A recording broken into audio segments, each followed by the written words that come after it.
Follow me, please.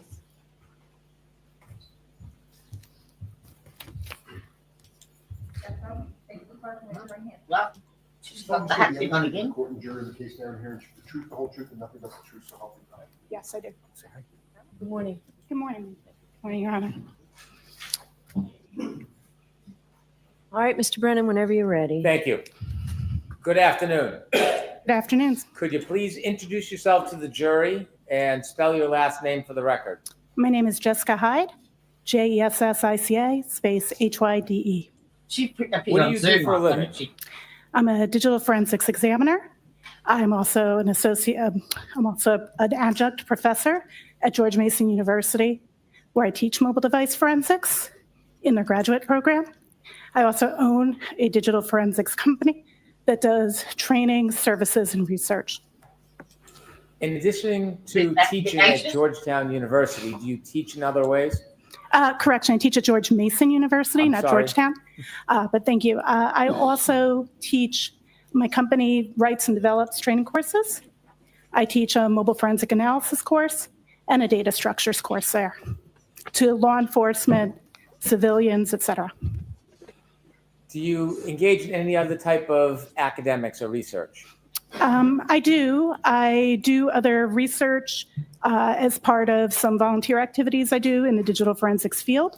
So I'm the chair of DFIR Review, which is a body that reviews practitioner-created research so that it can go through peer review. I often do reviews as a member of a reviewer for Forensic Science International Digital Investigations Journal, which I was a previous associate editor of. What does peer Oh, I'm review, so sorry. what does peer review mean? Peer review means that when a study is done or a research paper is done on a topic, that an assessment is done of it. There are three types of assessments that can be done. One is a methodological assessment, where you read through the methodology of the academic or practitioner-created paper and state if it is acceptable or not. The second is you conduct your own testing using the same methodology. The defense is going to have to be careful. Generated data sets. And the third is if the original author has shared their data sets, reviewing their data sets and checking that against their work. Has any of your work been peer reviewed in the past? I've had 2 peer-reviewed journals. I've had an article that was peer-reviewed and published in Forensic Science International Digital Investigations regarding the standardization of file classification of recovered items. The layman's term of that would be talking about what deleted means. And then I have another paper that's been accepted that I was a co-author on in terms of timelines and correlations of forensic evidence. You mentioned you work in forensic data analysis. Generally, what does that mean? It means that I look at evidence of digital forensics devices, be them mobile phones, computers, Internet of Things devices, and do analysis to provide meaning and context to the data that's recovered from them, as well as performing data recovery of those same computer-related devices. Did you have any specific education or training to learn about forensic data? Absolutely. Just picked it up on I have YouTube. Professional training, both from courses I've taken, as well as I have a master's in digital forensics from George Mason University. A master's degree in that. I've taken multiple courses, advanced mobile analysis, iOS forensics courses from SANS, computer forensics courses from SANS. I have multiple certifications. I hold the GIAC GCFE, which is the GIAC Certified Forensics Examiner. I also hold the NWC 3CFE, which is a Certified Forensics Examiner. Do you, through your company, teach other forensic examiners how If to she went on a study date with forensic Alyssa, they'd data? just talk you. Correct. I teach government agencies, both federal and state and local, how to do digital forensic analysis, as well as private sector digital forensics examiners. How do you teach private digital forensic examiners? What's the method? I've developed an online virtual course that we teach virtual live, so I'm always there when I'm teaching, but I also have a team of instructors. So for example, the mobile forensic analysis course that I developed right now this week is being taught to a police department in Texas right this moment. Forensic data analysis seems like a broad field. Is there certain parts that you focus in? I personally specialize in mobile phones and Internet of Things devices. I want you to just give us some very basic, very general and brief background. When you're looking at a forensic device and you're analyzing it, do you rely on any tools? That is a really interesting question.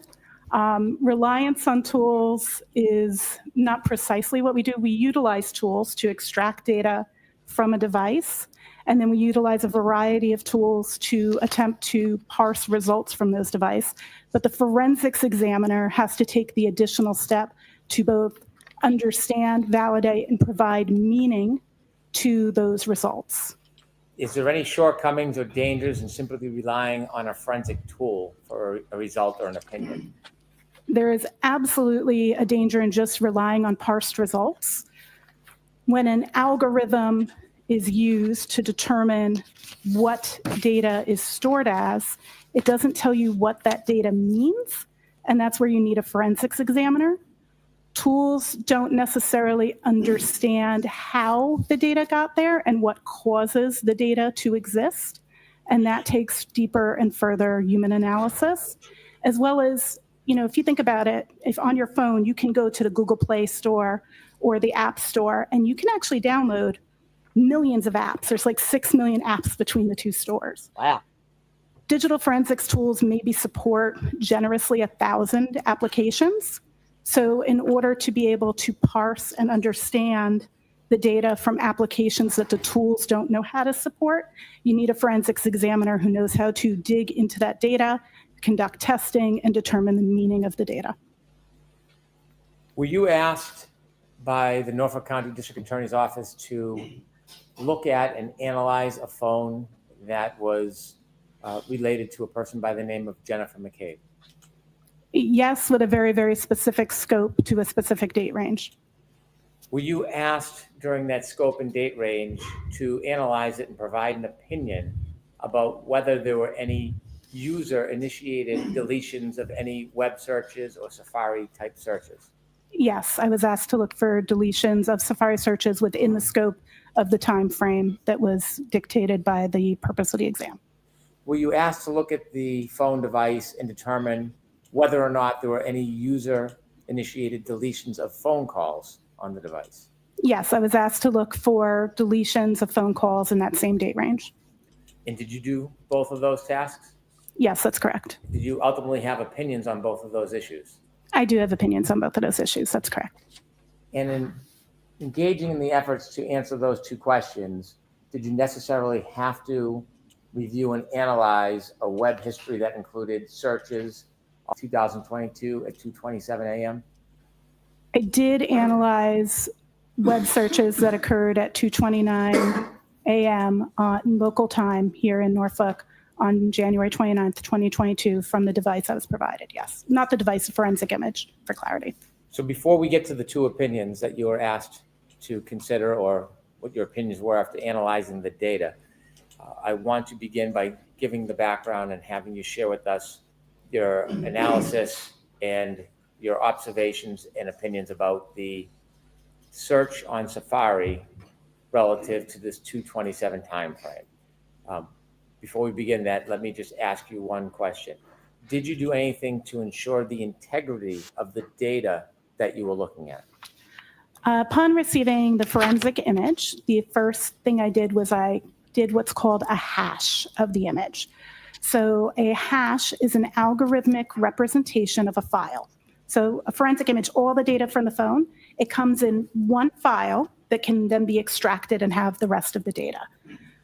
That singular file that's received, there's actually 3, but focusing on the one that has all of the data, that archive file, you can run what's called a hash algorithm against it. There's actually multiple hash algorithms, and I hashed it, And then I validated that hash to the document that was provided along with the image file that contained the hashes that were contained in.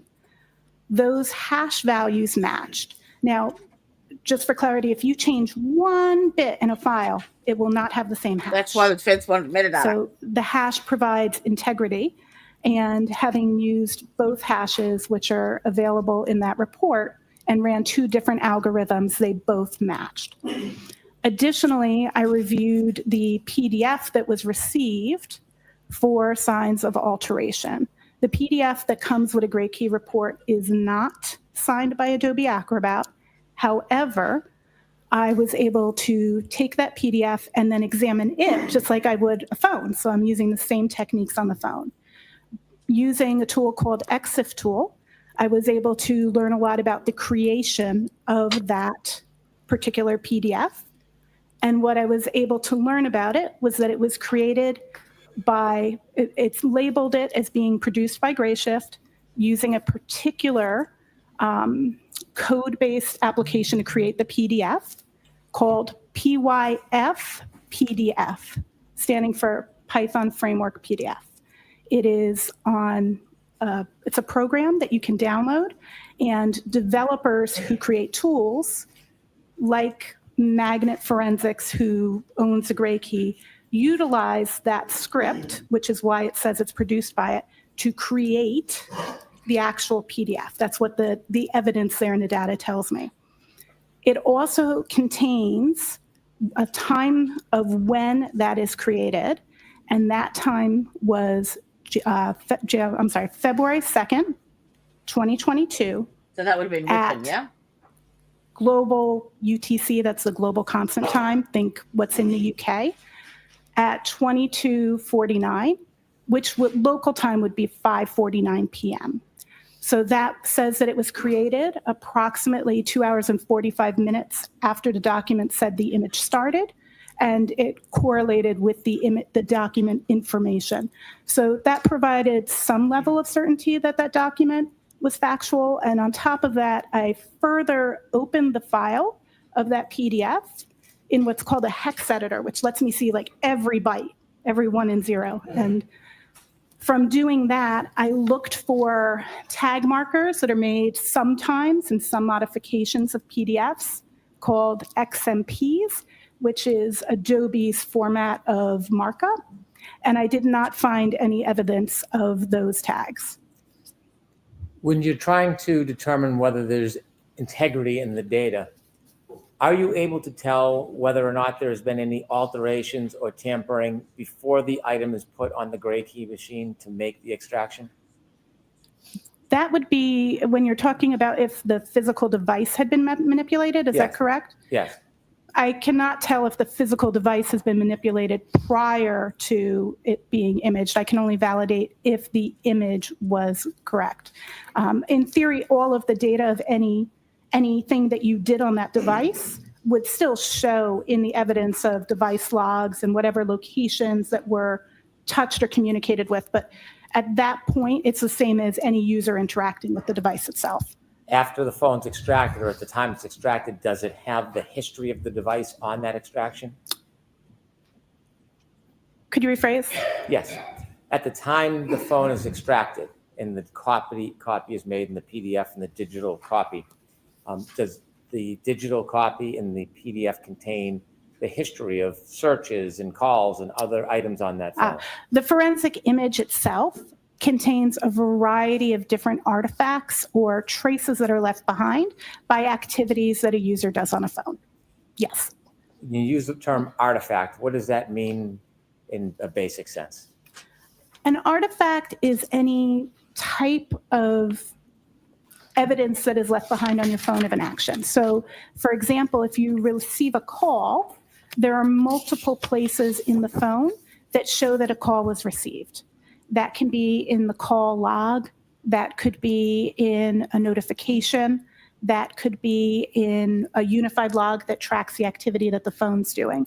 There's multiple locations, and each one of those residue of the fact that the call came in, that's what I would refer to as an artifact. So you could have an artifact not just about a call, about a web search, about taking a photo. Any action you take on your phone may create an artifact. Before we get into those two questions about any alleged deletions from Safari, a Google search or an internet search, and any alleged deletions of phone calls, I want to start with your explanation or your sharing how the timestamp works relative to that search beginning at 2:27 a.m. on January 29th, 2022. So for clarity, there's more than one search that happens actually at 2:27. There is some activity that's looking at, and I don't want to mispronounce the name of the town. I'll try Hockomock Sports, looking at activities for the sporting events at that school system, I assume, or county location. There is a timestamp for the search "Ha's long to die in cold." However, that timestamp isn't about active searches. It's about the time that a tab was either opened or moved to the background. So "Ha's long to die in cold" is the most current search in the tab that you opened at that was opened at 2:27. So if you're using your phone and you go to your browser, you have some choices. You can just open an existing tab, or you can open a new tab. A new tab was opened at 2:27 a.m., and that search was done there. Another tab, actually at 2:27, was moved to the background, and its last search at the time it was moved to the background was for, I believe it's Raining Men, the YouTube video. So those two searches both exist as what's called browser state searches, but that's browser state isn't about the time that it was searched. It's about the time that the browser tab that you opened either went to the background, or if it's never been moved to the background, the current search. So the time in the instance of the "It's Raining Men" video is the time that that video was moved to the background and the new tab took over as the tab that's active. And that tab, the last search done in that tab is "Ha's long to die in the cold," because that database holds the current search. It constantly gets updated, and the time that the tab was either opened, if it's the first time it's opened, or moved to the background if it's an existing tab. Did you put together an exhibit that would help explain some of the different databases? I did put it together an exhibit that would show that. May I approach? Yes. You want to hear something funny? I was saving Richard Green's summary, and I saved it as Richard Cheese. Handing you a piece of paper. Do you recognize that? I do. This is table 1 from the first report I created on this case on the phone that I was told was for Jen McCabe. Is that the exhibit that will help you explain? It will. Is that better now? Or have that bit of that if you want.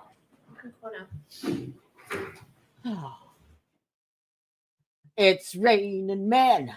Hallelujah.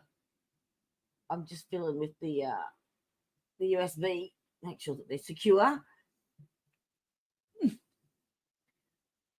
Apparently my mic sounds glitchy. Is that better? Huh? Would you like me to talk like this?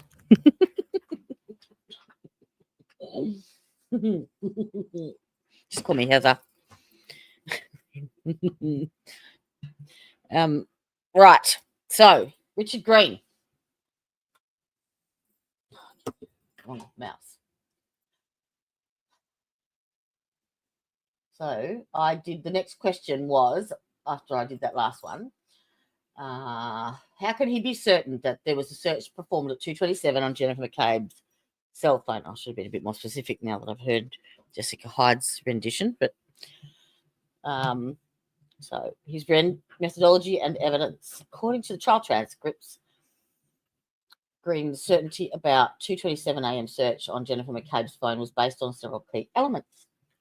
1. Full forensic analysis. In the defence opening statements, it was stated that he's forensically analysed Jen McCabe's phone, both manually and using every appropriate type of computer software to solve the issue. Actual phone model testing. During Alan Jackson's closing, he emphasised that the only person to use the actual phone model, the actual data, and the actual precise operating system was Richard Green, and he was clear that search was done at or before 227. Browser state database, artifact. Green appears to have based his conclusion on an artifact from the browser state database, which contained a timestamp of 2:27:40 seconds AM for the search House long to die in cold. Multiple data sources. According to trial testimony, Green examined data from various storage locations on the cell, including the Safari history knowledge database and a wall file. The prosecution disputed his findings through their own digital forensics experts. Jessica Hyde disagreed with his conclusion, arguing that the timestamp he relied on didn't necessarily indicate when the search was performed. File wall misconception. The prosecution expert explained that data found in the wall file doesn't necessarily indicate user deletion, challenging Green's interpretation of where the search was found. Testing methodology. The prosecution presented evidence about their own testing using a jailbroken iPhone to understand how timestamps are recorded and how tabs are managed in Safari. And then there was the clock discrepancies with the 3 clocks. Summary. If the search occurred at 2:27 AM as Green claimed, it suggested Jennifer McCabe was searching about death from cold exposure before John O'Keefe was officially found. The prosecution maintained that the search happened later at 6:23 after O'Keefe was discovered, as mentioned in the prosecution's opening statements. Even the prosecution's experts couldn't definitively rule out that the search happened at 2:27 AM, according to the defence's closing argument.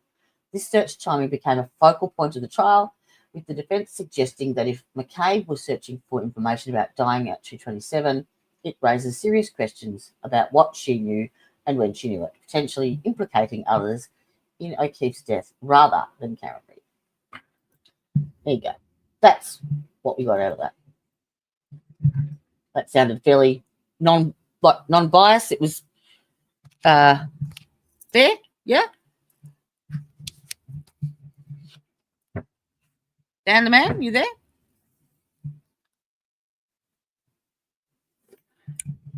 No? I'm here. One of these days I'll get to make a coffee without you asking me a question. Damn it. Sorry. Happens every time, doesn't it? Yeah. My phone no. on the toilet. That version of it has been cleaned up a lot. What you mean? That was Green literally used Cellbright's software. Cellbright say Green is talking shite. Not that he could be right. Cellbright have repeatedly said Green is wrong. Is that because they recalled that particular thing? Is that the... Yeah. And I think that's why they're dodging using Green at the moment. They're trying to avoid it. Why wouldn't it affect... Before we look at any chalk, I want you to explain the entire basis for that chalk and your ultimate opinions that are reflected in the chalk. So let's start from the beginning. May I look at my copy of the chart or no? Why don't I just Your ask Honor, you? See if you can answer the questions and if you can first. Yes, Your Honor. When you looked at the phone to analyze it, were you trying to determine when a particular search was made, specifically the search, how long to die in cold? Correct. I was looking for 2 searches, both how long to die in CIKD and how long to die in cold. So as a forensic examiner, how do you begin the process to try to identify and determine when that search is actually made? So the first thing we would want to identify is what application was being used at the time to make the search. So looking at that date time stamp, it was able to, on that date, be able to determine that Safari was the application that was being used as the Google browser. And then you would begin looking at the artifacts for Safari, both those that are parsed by the forensics tools, but then further looking into the data structures that hold that data itself, and then ultimately conducting testing to determine why a certain artifact exists. So you mentioned the beginning step is the forensic tool or tools. Did you use forensic tools to get information or parse any data regarding this potential search at 227? Yes, I use multiple forensics tools. Can you share with us the multiple forensic tools that you use? Absolutely. I used Celebrate Physical Analyzer. I used Magnet Axiom. I used just the tools I used at first. I used So you iLeap. use Celebrate There are too? further tools I used later, but those were the three that I started with. What tools did you use later? Later, I used specifically, I've used Sanderson's Forensics Toolkit, the forensics browser in Sanderson's Forensics Toolkit, which helps exploit SQLite databases. And then I further reviewed in a tool called Rabbit Hole. To begin with, Celebrate, is that a tool that you're familiar with? Yes, Is it a commonly used tool in the industry? yes, commonly used It's like mobile Hank forensics Brennan. tool. Is it reputable? Highly reputable. Why did you use Celebrate? I use Celebrate because on any mobile exam, I'm going to validate what is captured by Celebrate and Magnet Axiom because they have the most robust parsing of what is in my tool arsenal. And then I would also follow up with iLeap closely behind because iLeap has a lot of artifacts that aren't supported by either of those tools. Using a variety of tools is going to give you different coverage, and each tool has a different perspective on how they view and display Different data. coverage of your arsenal. You said you also used Magnet Axiom. That is correct. Is that a leading forensic tool as well? Yes, that is also a leading forensics tool. Are you familiar with that company? I'm very familiar with Magnet Forensics. I was actually their director of forensics for 5 years, then continued to consult for them for an additional 2 years under my company Hexordia, and my company And Papa. continues to be a reseller of Magnet's products. You mentioned different tools may present information a different way. Do those tools change the underlying data at all? That's a great question. So when we're talking about the results that a tool shows, the tools maintain the integrity of that original forensic image. And that's actually something we verify as we continue through our exams to make sure that the underlying data hasn't been changed. There are some tools, I did use some other tools, I apologize. I also used Artex and Mushy. But Artex is capital A, lowercase RT, capital E, lowercase x, and then Mushy is MUSHY. You're welcome. I'm sorry, can you repeat the question? I got this, the spelling threw me off. I mentioned, or I asked you about using multiple tools and whether or not the use of different tools changes the actual underlying data. So the actual underlying data is always maintained, and we do validate that. Some tools allow you to see parsed results and then allow you to dig deeper into looking at the actual files and data structures. Those would be tools like Celebrate, Physical Analyzer, and Magnet Axiom. Some tools show you the parsed results and tell you where they got them, like iLeap. It shows you the parsed results and tells you the file location, and then you would open that up in an external tool. And then some of the tools I used are not tools that parse the results, but are tools that allow me to manually look at the data structures. So they directly allow me to look at the data structures. And all of the tools I use in this instance are tools that do not change the underlying data. Is it important or critical to go beyond the tools presentations and actually analyze the data yourself? It is absolutely critical. Actually, in the NIST Scientific Foundations paper from the National Institute of Science and Technology that states the foundations of digital forensic science, it states that it is the examiner's duty to not only verify and validate tool results, but also to provide meaning to forensics parsed results. Does software update regularly? Oh, the software updates all the time. Typically, we get an update about once a month. And to be honest, it's not enough to keep up with how many new apps are developed and how many new phones come out and how many of your applications get updates, new features, for example, maybe in Instagram or Facebook. So the tools update very, very regularly.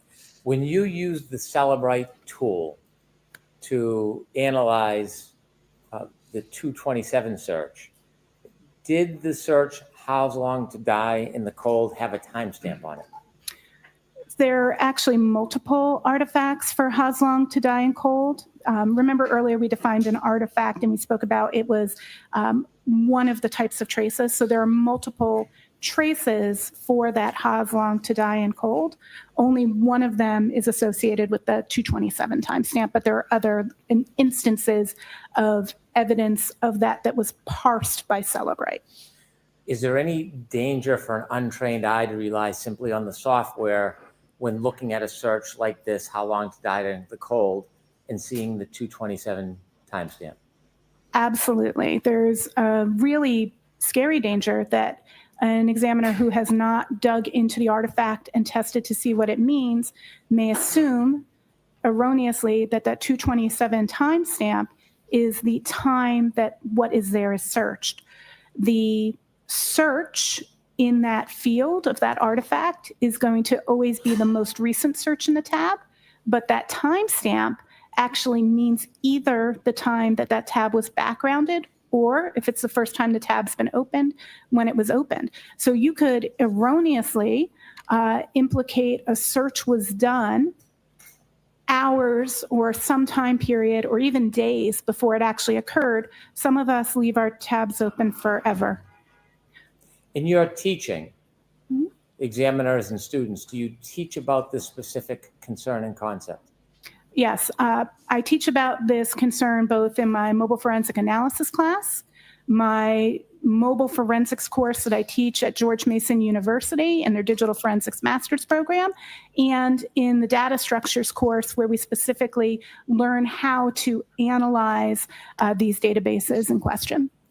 In your experience, how common does an untrained examiner make this mistake?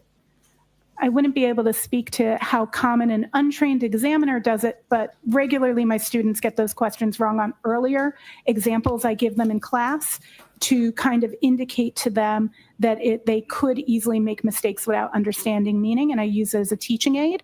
So teaching, 90, 100 easy students a year, I regularly see that in untrained examiners that I'm teaching in my class, but I wouldn't be able to say that across the discipline.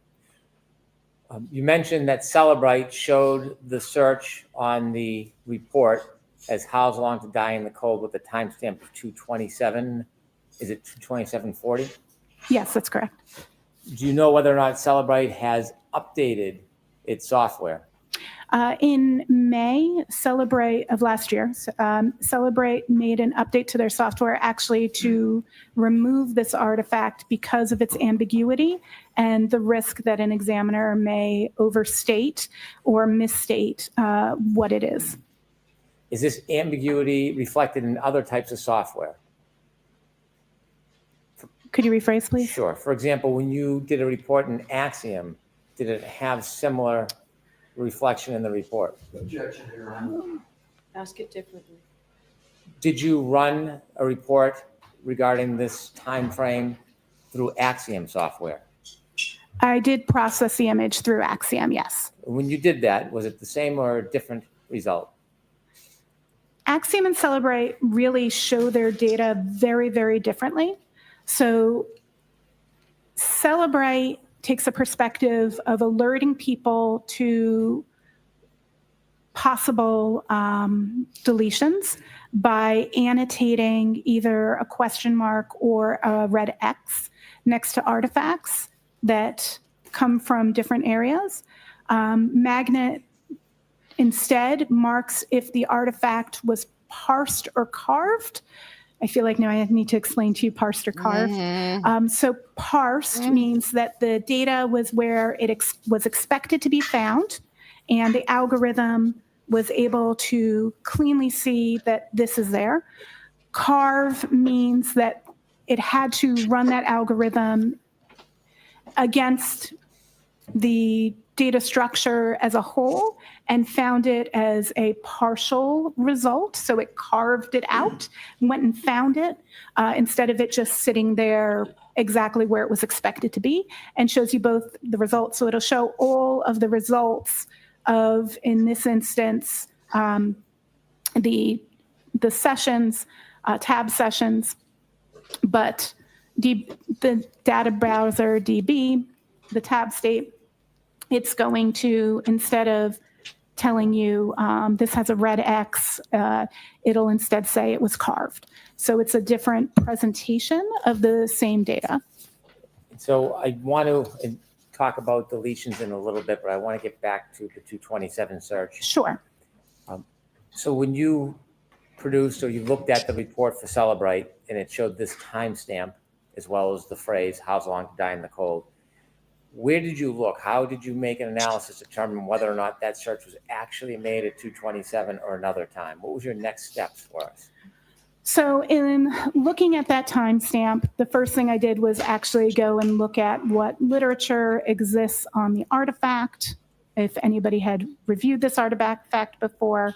I also created my own data set and tested how we could get what that timestamp means. So if I make a search in a tab, and then I make another search in the tab, which timestamp is it?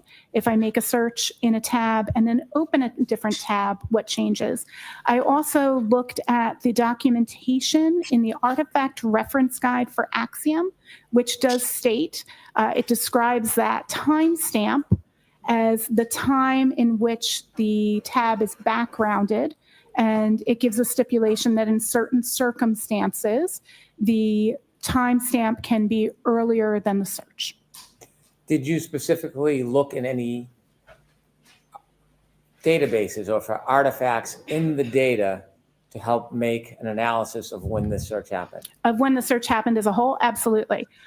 So there are multiple databases that I looked at that show search information for Safari. So I looked at the plist, mobile Safari plist. I looked at the browser state database. I looked for the history database. I also looked at the knowledge CDB. The knowledge CDB is a little bit different. That isn't a database for Safari. It's a database for all of Apple, so it can predict your behavior. So it takes in information that Apple wants to take in, including browser history, and it saves that information so it can make predictive information. I also looked at the caches in the Safari, which is the things that Safari is trying to make quick reference to. This would include suggested terms for commonly searched items. When a URL or a search through Safari is typed in, or if it connects, does it leave a trace in different parts of the computer or the phone? Yeah, so when you actually do any search, you're going to leave traces. Now, it does depend if you are in private browsing or non-private browsing. So non-private browsing is what most of us use regularly. Private browsing might be what you elect to use. Well, some people would elect to use it if they're doing searches they wouldn't want their spouse to see, like maybe they're looking at porn, or maybe you're doing something secure like looking at your banking information. You may intentionally use a private browser. For Google users, this would be the equivalent of incognito in Google Chrome, and you may intentionally use that. And so the artifacts for that are more limited than the artifacts for non-private searches. So some of these artifacts only exist for non-private searches, and some exist for private searches. And in this case, this phone, was it on non-private or private? So specifically the two searches we're talking about, how's long to die in cold and how long to die in CIKLD, excuse my differentiation there. Both of those searches were done in non-private browsing. So they weren't hidden? I don't understand the question, yeah. Was there any applications on to mask those searches? Not to the best of my knowledge. I did not see any. We began with the 22740 timestamp. The next recording on that tab, do you recall what time that was? I believe the next, and I'm trying to remember the chart from memory, if that's correct. So I believe the next thing we're looking at is the 623 suggestion from Apple search terms for how long to digest food. Am I matching what you're seeing on your chart? Well, let me ask you. Okay. When you saw that, do you look on the same tab or a database? Where do you Ah. find that information? Fair, understood. So all of those databases I was just mentioning before, we're looking at all the parsed results from all of those, and I was looking in the entirety of the scope from the time of midnight till noon. That was the time frame of my scope of all of the content that was done in the tabs for browser state DB, cloud tabs artifacts, history DB, mobile Safari plist, knowledge C, each one of those. And then I was combining them to timeline out the activity. At 6:23:51, did you look into how long TIDIE in CIKD? So that would be the next thing that we see after the Apple suggested term of how long to digest food. That's the next thing we see is we see an entry of that. There's two immediately next to each other. I don't remember the precision on the seconds of which one's first off the top of my head, but one is in Knowledge C and one is in the mobile Safari plist. Can they appear in different rooms in the data bank in different places, the same search? Searches appear in many different places. They can leave traces, such as that knowledge CDB. I love that Apple calls that knowledge. It's like what it's trying to learn. So the knowledge CDB, what Apple's trying to learn about you, as well as in that mobile Safari plist, as well as at the moment of that search, which I don't have the device in that moment, but just so there's an understanding, that open tab, the URL would have been updated, or URL is the website, would have been updated to that search at that moment. Had we imaged it at that moment, it would have been how long to die in CIKD. And Sorry. finally, at 6:24:47, did you identify any artifacts with that search that appears with the timestamp of 2:27:40? Did you find the same? Correct. At 6:24, we have two timestamps in the same two locations for Haslong to die in cold. The Knowledge C and the mobile Safari plist. So based on your analysis in that issue, did you come to an opinion whether or not the phrase "how's long to die in cold" was actually searched at 2:27 a.m. on January 29, 2022? There are no artifacts. So the answer is yes or no. Can you repeat the question, Yes. please?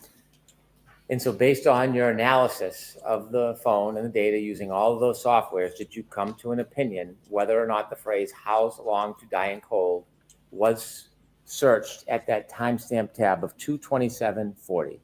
Yes, I came to an opinion. And what is your opinion? Objection, Your Honor. Rephrase the question as to the opinion. I'm sorry? I'll see you at sidebar, Mr. Lessing. Thank you, Your Honor. How else do you ask an opinion? Yeah, Without that's asking opinion. stupid. One must take one's bathroom break, okay? Or one is going to have a dirty onesie.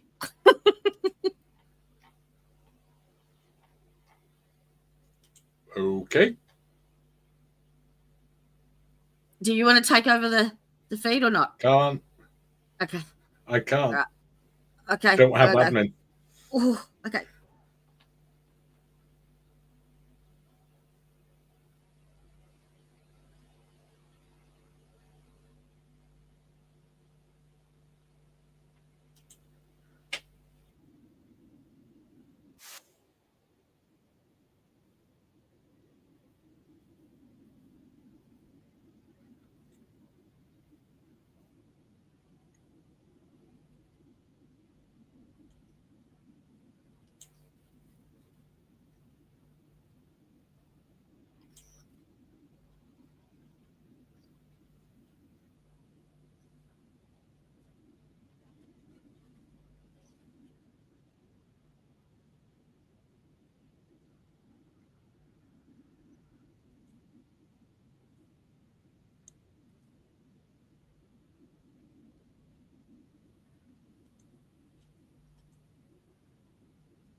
You've explained to us the analysis you engaged in and the process you engaged in.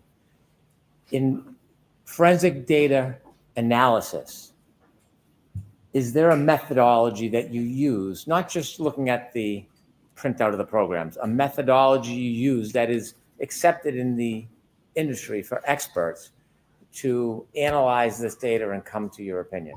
Absolutely. Beyond looking at what was in the tool results, I further looked at those databases independently and conducted testing of the artifacts. And in addition to what you did, can you share with us how and why this methodology is accepted in your practice as forensic analyst?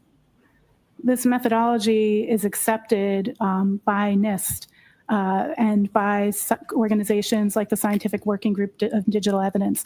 I'm intimately familiar as both a member of the Scientific Working Group on Digital Evidence, who helps work towards the building and development of these consensus-based documents of procedures to be followed in digital forensics analysis, and as a member of the National Institute of Science and Technology, NIST, Organizational Scientific Area Committees, OSAC, Digital Evidence Subcommittee, where we also produce guidelines such as the dataset guidelines for generation of the guidelines for dataset generation, which is how you do your actual testing and creation of datasets. And I was also a part of the subcommittee that drafted that. So I'm intimately familiar with the accepted policies and procedures because I am also a member of the groups that help author these, as well as review them and look and use them. Are there articles and guidance in the industry about this particular practice of analysis? For analysis, just for clarification, you're talking about for analysis of Safari artifacts, of mobile forensics, of browser state DB, just for clarity on the question. Let's work our way through it. How about Sure. through Safari? For Safari, there are multiple different blogs that talk about Safari, as well as I have analysis of Safari through classes I took, such as SANS 4508, which is 518, SANS 4518, which is the Mac and iOS analysis course, which I took. How about the specific guidance regarding searching the different databases for artifacts?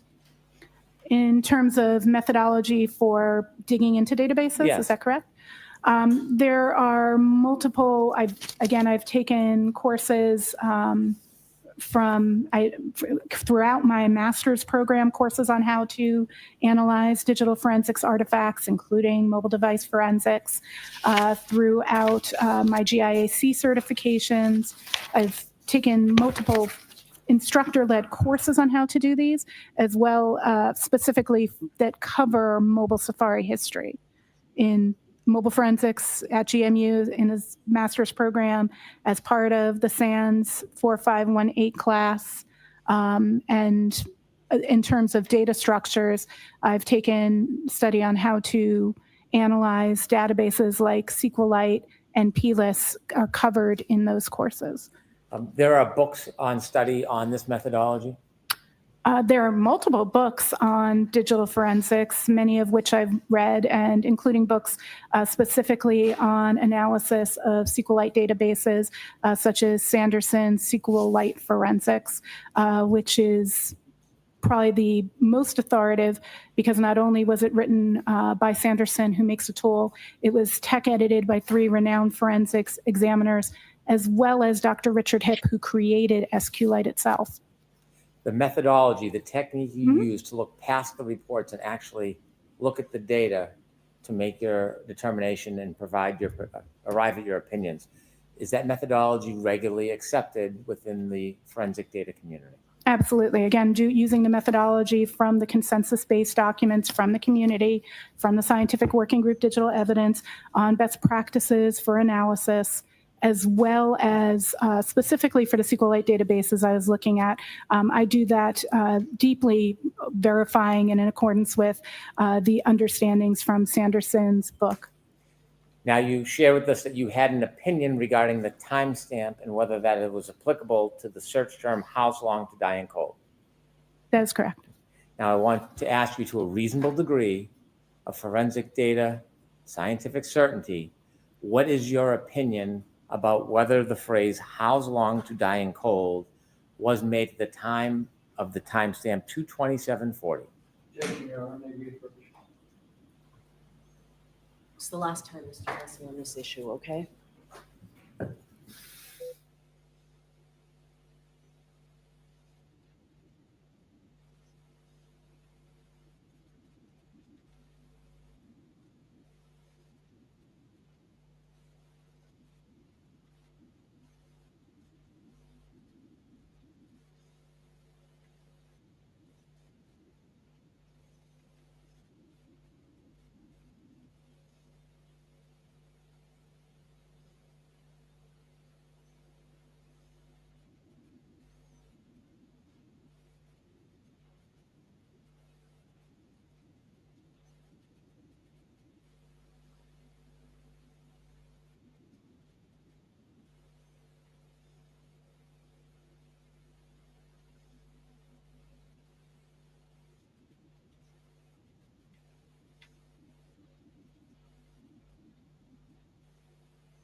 All right, go right ahead, Mr. Brennan.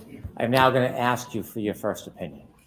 So you shared that you have an opinion about whether that timestamp 22740 was whether or not that was the time the search "How long to die in the cold" occurred.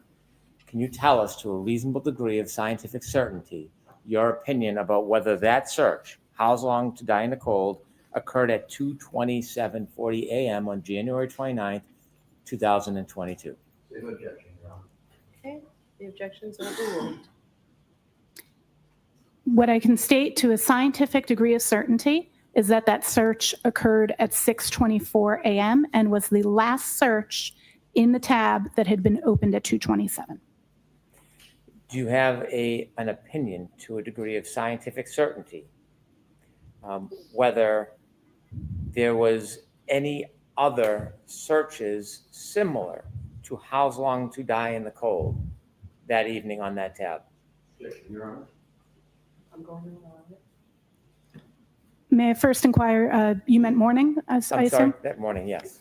Just clarifying, I did Okay. not look at evening searches. And can you repeat? I apologize.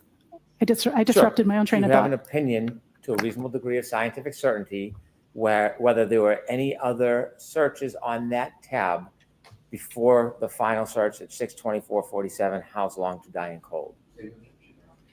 Overruled. Just ensuring that I have the question correct. Please. You're asking if what else occurred in that tab prior? Yes. That I cannot say with a clear degree of certainty. Did you develop a chalk that I I showed you did. earlier? Yes. Like to approach? Yes. Again, I show you. Same document, you recognize it? Yes. What is it? It is the exhibit that I created that was labeled Table 1 in the first report I had delivered. And does that provide information that will assist us in understanding your account? Yes. I'd move subject to redaction. Let this be introduced into evidence. Your Honor, I have no issue with regard to the redaction aspect, but consistent with my prior objections, I would object to that. Okay, I'm going to allow this. Your right to say. Thank you, Your Honor. 82. Madam Clerk, 82? Exhibit 82. Thank you. With the court's permission, I'd like to show Exhibit 82 to the jury. Okay.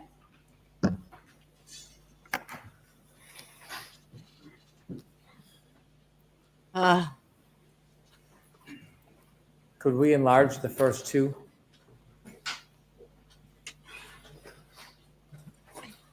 And we're going to need to get the right column in if we can, please. Thank you. Ms. Hyde, can you see it from there? I can. Thank you. If you can walk us through how this exhibit, Well, that really became a search for "How long to soil yourself in a onesie" search. I got halfway through typing WNN to send you the invite and just went, no, okay. Yeah. I'm blaming the licorice. So, did I miss anything exciting? Doesn't look like it. Hey, Kerry, how you going? Welcome. Oh, I'm exhausted now. assist us in understanding your explanation and the basis for your opinion. This exhibit shows the Safari artifacts and artifacts of Google searches in Safari related to the two searches in question. Did you get my email down yet?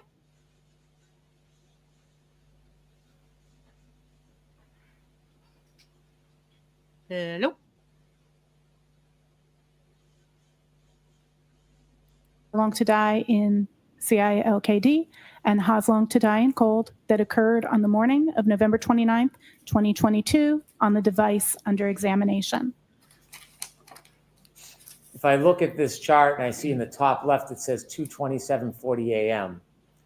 And then under the search term, it says "How long to die in cold." How do I understand your opinion that that search didn't happen at 2:27:40? This document is showing you the data that is the parsed result. the source of that artifact that you see in the last column is a little bit cut off, the browser state db-wall file. That database does store how the data is stored, the search term "Ha's long to die in cold" with an associated MAC absolute epoch timestamp that translates to 2:27 a.m. That is what is physically stored. That does not annotate the meaning of that artifact. That was determined through testing following the NIST OSAC data generation guidelines for testing. In the second row, we see a timestamp on the left-hand column, 6:23:49. And it provides artifact, the cache record. Mm-hmm. What is the term? And what does that mean under the search term? iOS Safari cache records. A cache refers to something that a computer program wants quick and easy access to. When we search on our phones, anything, a lot of times, be it in Google or in Safari, depending on what type of phone you own, it'll suggest what it thinks you're going to type in, right? So you can click it. It's trying to be helpful. In this instance, at 6:23:49, we have a cache record that indicates that Apple suggested the phrase, "How long does it take to digest food?" And then under that, 6:23:51, it appears it says a recent web search, and the spelling is changed. How long? TIDIEINCIKD. So this, in reference to these two search terms, this is the first actual search that occurs at 6:23:51 a.m. Upon beginning the typing of that phrase, Apple provided the suggested search, and the person inputting into the phone at that time continued to type out a phrase and finished it as "how long," TIDINCIKD, which that is available to us in the mobile Safari plist, which tracks recent web searches. And then we'll see 6 seconds later, we get that reference in that Knowledge C database that I mentioned before. That's the next line. So that's the Knowledge C database is Apple's way of keeping knowledge about what the user's doing. It sees and holds your knowledge. It's an easy way to remember it. That's what I teach my students. So that Knowledge CDB tracks a lot of things for predictive purposes. And so 6 seconds later, it's logging that same search. So that search is being tracked in 2 places. And so one search can be left as artifacts in different locations on the database? Correct. There can be multiple traces or artifacts of the same user action in different places on a mobile device. And if we go down to the bottom, the last column, at 6:24:47, we again see "How's long to die in cold." And if you look in the first column, it's the same phrase. Is that a coincidence that it appears at the bottom at 6:24:47 and also appears up at 2:27:40? As mentioned before, through testing of the artifact for browser state DB, that artifact will hold the most recent search that happened in the tab.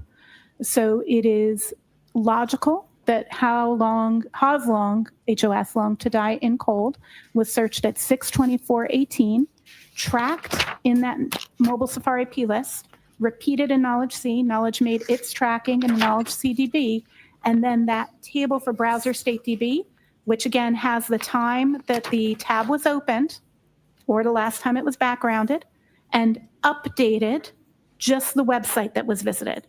So the website, that is why we get that 2:27 time. That's actually, as far as the data storage is, the first thing I have in there, because I want to put it in chronological time order for exhibit purposes, is actually the last thing to happen because it's the update to what's in the tab. You offered that the "how's long to die in cold" is the last thing to happen. Do you have an opinion to a reasonable degree of scientific certainty the time when that search was made? Objection, Your Honor. To a reasonable degree of certainty, I can say that Ha's long to die in cold was searched at approximately 6:24 a.m. Now, moving on from the 2:27 search, there are 2 other issues that you were asked to analyze. We talked about them at the beginning. Let's begin with Whether or not you looked at the data and analyzed the data and came to any opinions about whether that phrase, how long to die in cold, was user deleted on that device. So there's two really key elements as to if that was user deleted. If the question is, did I come to opinion? Yes. And can you explain how you came to an opinion that we'll ultimately share with the jury? The first line in that exhibit, the ending of that, if you remember, it said browser state.db-wall. That's important. So we'll talk about that in a second. But the first thing I want to bring up is kind of how the database works, because I didn't just look at the tool result. I extracted that database and I did a deeper analysis on it using Sanderson's tool, because that information was in that -wall file. So when a SQLite database, which is a specific way of storing, very, very common on mobile phones, actually one of the most common, when that database stores data, it has two versions. The most recent version and the version in use here uses what's called a write-ahead log. So before data is committed, it is written to a write-ahead log. I'll kind of explain it. So let's say we're in a restaurant and we're sitting at a table and we're ordering food. Our table is the table. Data is going to come to the table, and that's going to be our food. So when we order food, let's say we've got a chicken sandwich, a burger, and a pizza coming to the table. The chicken sandwich, the burger, and the pizza, the kitchen puts it in the warming area. It's the write-ahead log. The server grabs it from there. It's where data sits before it goes to the table, just like your food goes to that serving station before your server brings it to your table. Server brings it to the table. That table's got its burger, its chicken, and its pizza. Another table orders waffles and pancakes. They think it's breakfast. The waffles and pancakes are made by the kitchen. They're put on the serving area. Waitress comes over. This pizza has pepperoni. I don't eat pepperoni. Can you send it back? Waitress picks up that pepperoni and sends it back. That's a deletion. Pepperoni pizza was just removed from the table, right? We're deleting it. We're moving. We said it's not what we wanted. The waitress is removing it. She brings it back to that serving area. At that moment, that serving area has the deleted pizza, but also the waffles and pancakes that are waiting to go out to the table. That's how a write-ahead log works. Any changes that are happening sit in the write-ahead log until the database is closed, and then when it's reopened, all those changes are made, both additions and deletions. So often when a phone is imaged, when we make a forensic image, the applications are still open, so we have those WAL files. When we look in our Safari browser, the database knows to read it to you in its current state. So it tells you where the waffles and pancakes are going. They're going to that table. So it shows it as if it's in the table, but it's not in the table yet. So if when we parse the data and we look at the restaurant and we don't look at the back kitchen, we would only at that time see the chicken and the burger, right? Pizza got sent back, waffles and pancakes haven't come out yet. So when we get the data, we get two files. We get the restaurant, that's the database, and we get the serving area, that's the WAL file. Just because it's in the WAL file does not mean it's deleted. It means that that record wasn't where it naturally sits yet. It could be that WAL file can contain deleteds and food or data that hasn't yet been delivered to the database. So the WAL file consists of both. So an assumption that the data was deleted just because it's in the WAL file is actually not true. And the peer review paper I mentioned earlier that I had accepted in Forensic Science International actually has a section that explains this exact presence for SQLite databases about how we refer to that as recovered and not deleted. Actually, through that entire document, we don't use the phrase deleted. We refer to things in statement of recovery because we need to determine why it's there. So we can't say that it's deleted just because it came from the WAL file. some tools will automatically indicate to the examiner that they need to dig deeper into that. I did do further analysis by looking at the wall file. That particular item and it's a little bit more complex, actually exists on multiple pages because it moves as the database is being created, but all of them have the same unique identifier. So it's the same entry. It's not more than one search of how's long to die in cold. If there was more than one search that had occurred where it became the top element in that database, we would see that. There are, as I mentioned, other carved from the database, from the wall file elements such as the search for the YouTube video, It's Raining Men, because at some point that was the last viewed item in a tab when that tab was retired right before, also at 2:27 a.m., but a couple of seconds before the How's Long to Die in cold search. So we can see that that table is put to the rear. The newest tab that's open, which is why it's in the wall file, it's the most recent thing because it's like our waffles and pancakes hasn't been delivered to the table yet. So it can sit in the wall file for that reason. It doesn't indicate it's deleted. The second reason is there is no user interaction in the interface to delete a tab. You can open and close a tab, and open and close tabs are tracked in that database, but you cannot delete a tab. There's no, if you were to pick up your iPhone, I know you don't have them right now, but if you were to pick up your iPhone and look, that wouldn't be a physical option you have in the interface.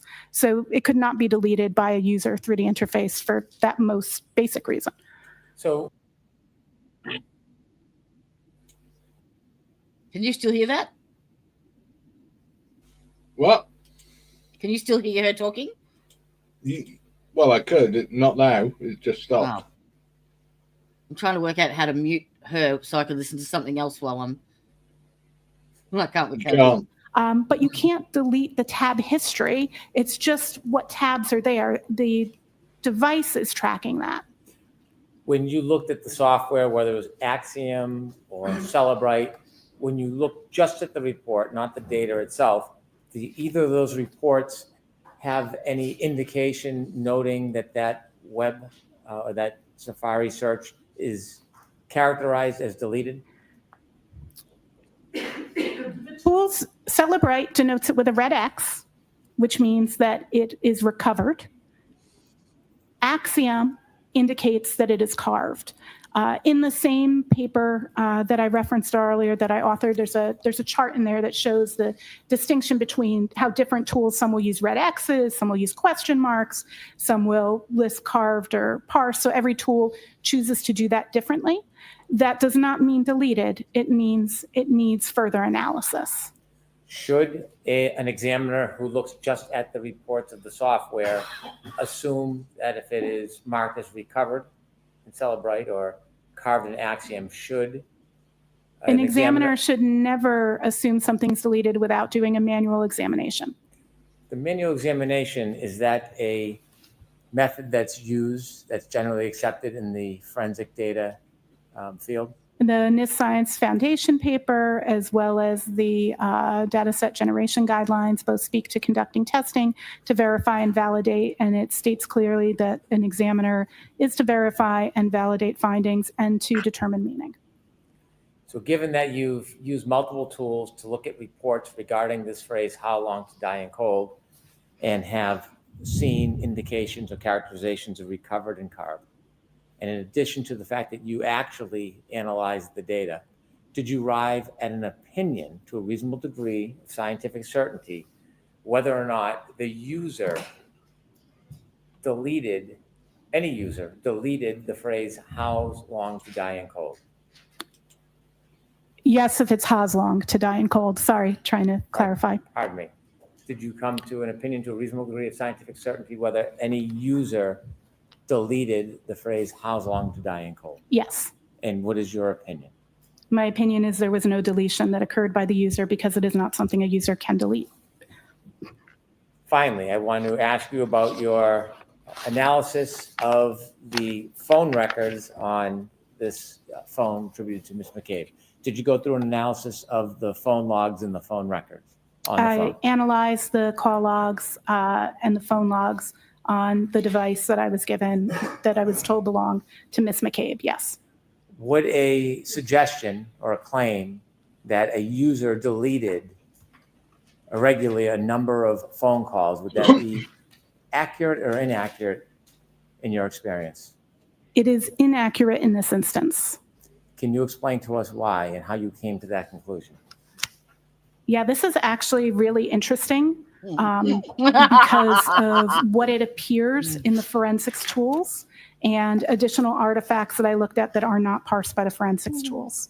So the call logs, when you look at it, it appears, I don't remember if it's 8:57 or 8:59 a.m. in my mind at the moment, but approximately either 8:57 or 8:59 is the earliest phone call we see on the 29th of January. We see no call logs before, but we do see FaceTime logs before.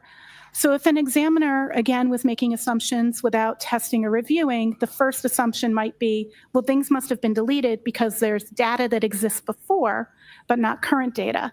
So then you have to go, how do phone logs work? And again, create test data and review. What the situation here is that there are 3 types of call logs on this particular phone. There's regular calls, incoming and outgoing. There are FaceTime video chats, incoming and outgoing, and FaceTime audio chats, incoming and outgoing. The storage for that is actually 200 records. So you can only store up to 200 of each. Now, if you were a user of, let's say, WhatsApp or Signal or Telegram, those would each count 2 and they'd get their own logs. So when we look at the database for the number of calls between 8:59 a.m. or 8:57, again, I apologize, I'm not looking at that precise time, on the 29th of January in 2022, there are exactly 200 calls still in that record from then until the imaging of the phone. There are 199 FaceTime video calls and only 27 FaceTime audio calls. So the question is, how do you validate that that's what's happening? So we actually have call logs that we can pick up in other places for recent call logs in the last 7 to 30 days, depending on the exact version of the device and how the biomes are running. We can actually see incoming call logs, the number they go to, and if they're incoming or outgoing in the biomes. So we actually can see the history going back for the entirety of that day on January 29th till midnight. Again, my scope was from midnight until noon. So we can actually see all of the calls. They're just not all in call history state DB. Now, the call history state DB, from a user perspective, that button on your phone doesn't say call history. It actually says recents. And what it's determining as recents is the most recent 200 of each category. Now, how did I determine this further? There is a running log that exists in a phone. It lasts about 3 days. It's called the unified log. The unified log tracks multiple things that are happening on the phone. In manual analysis of the unified log from this phone, I can clearly see each time a 201st call comes in, the 200th call gets deleted. So it's constantly just the last 200 calls. It may not be typical that we see 200 calls in 3 days, but on this device, we do see 200 regular phone calls in the 3 days between 8:59 a.m. on the 29th and when the phone was imaged. So do you have an opinion to a reasonable degree of scientific certainty whether there was any user deletions from the phone call log that morning? Yes. And what is that opinion? The opinion is that I can see that it's done by the device itself utilizing unified logs, that the system is deleting the 201st call every time a new call is received or outgoing. Thank you. I have no further questions. All right, can I see Alessi. counsel at sidebar regarding scheduling and a few things? Oh, yeah, it'll be lunchtime now because it's 6 minutes to 1. So she'll want to go get a lunch. But is Alessi going to cross-examine her? Oh, that's going to be riveting.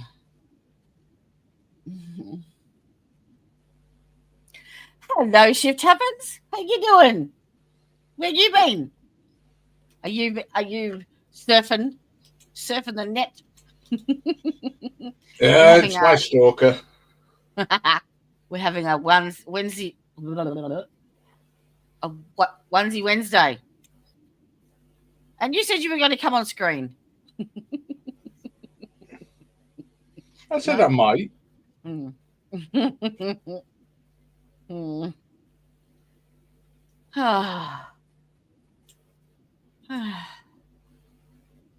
I'm knackered today. I had to get up bloody early. I went to bed. I don't know if you call it late or early for me. Probably late for me by 7. And then I had to be up at 10:30, go out with 10, and then came back and had a sleep. Not enough, though.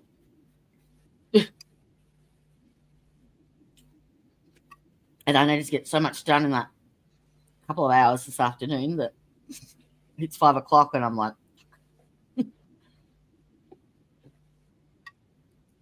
I got nothing done. Did you get the link? Yes, but I can't do it whilst I'm in here. Oh, that's all right. Did you hear my story about me trying to send it to you? Yep.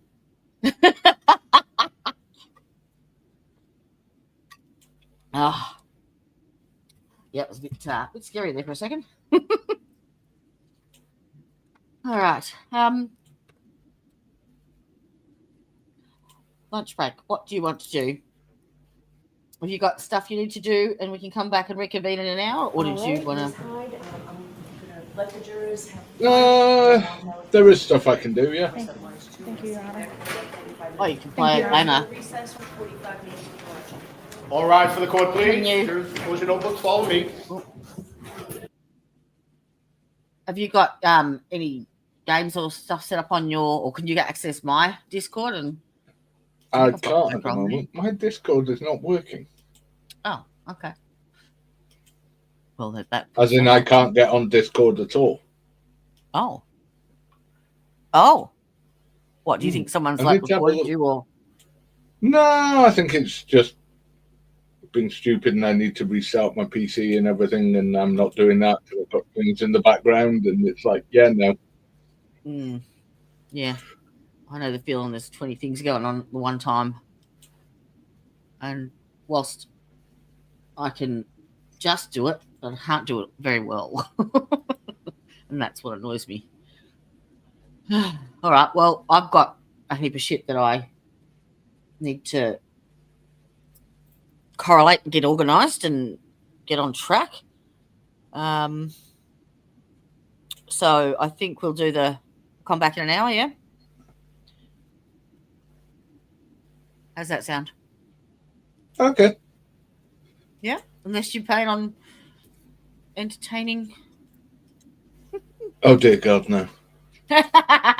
All right, then. We shall be back in an hour. Good lucky. See you then. I blame Shift. It's all Shift's fault. What? The court wants lunch? Yeah. All right. There is my. Did you like my my Kermit? Do you know that? I've seen that once or twice. A good one. All right. Where is it? Come on. Oh, I like this. This is my favorite. I'm going to pause here and say, well, yes, you fucking rock the defense rests.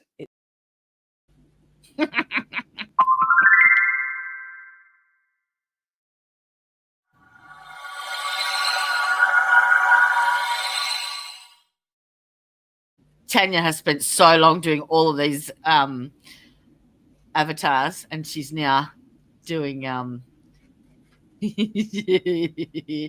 few of us. All right.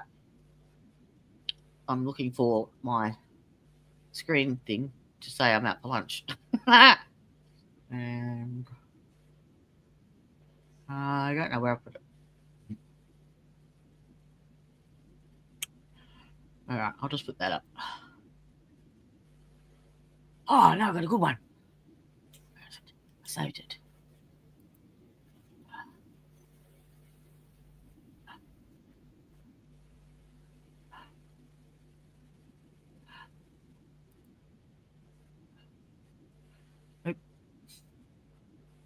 Mother fudger, come on. Think, brain, think. Oh, Miss Mandy's going live in 30.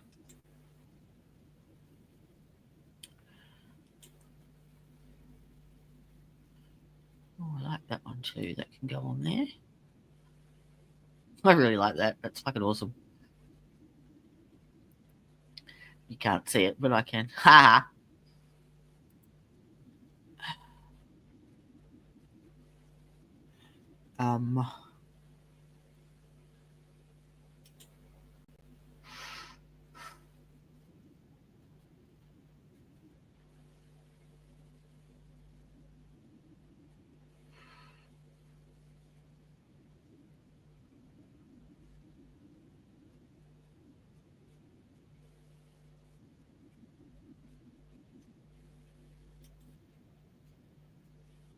There it is.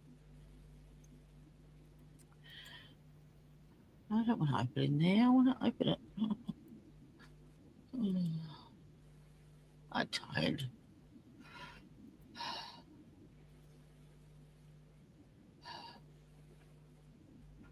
No, I don't remember where I put it again.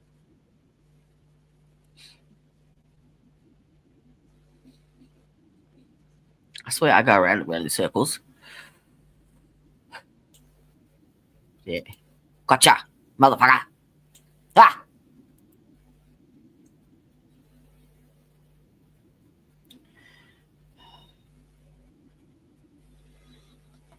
Come on. Load. Thank you. There you go. How cute's that?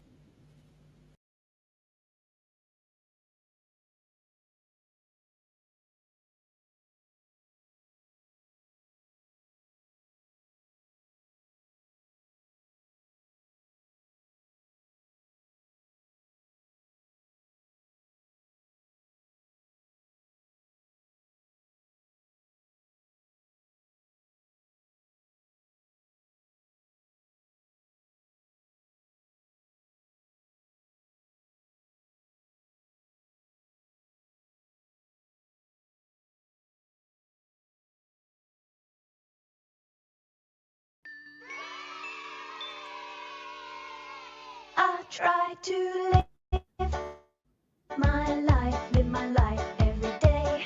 Keep out of strife, come what may. I try to do unto others as I'd have them do to me. But it can't be done for everyone, and now it's plain to see. You are a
Of course, straight into a fucking sidebar.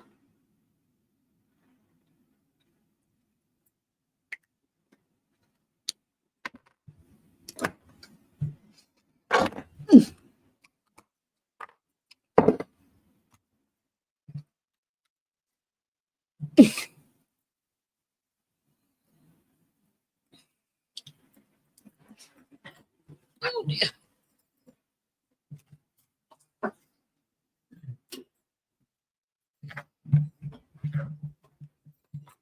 It's getting a little chilly on the willy out here, I must say.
You are unmuted. All right, jurors, as you know, I think I told you in the beginning, one of my functions is to make sure that a case is tried fairly and efficiently. Oh no, he's going to send him home. Not to waste anybody's time. So if I get frustrated at lawyers about something, I try not to, and I don't think I am, but if I seem to cut somebody short, the lawyers are just doing their job. When they request sidebar conferences, they're just doing their job. I am going to try and keep all sidebar conferences to a minimum, but the lawyers are just doing their job. Okay. All right, go ahead, Mr. Alessi, let's go in a witness. I just need a witness. Yes. I think she might have given them a bollocking at lunch.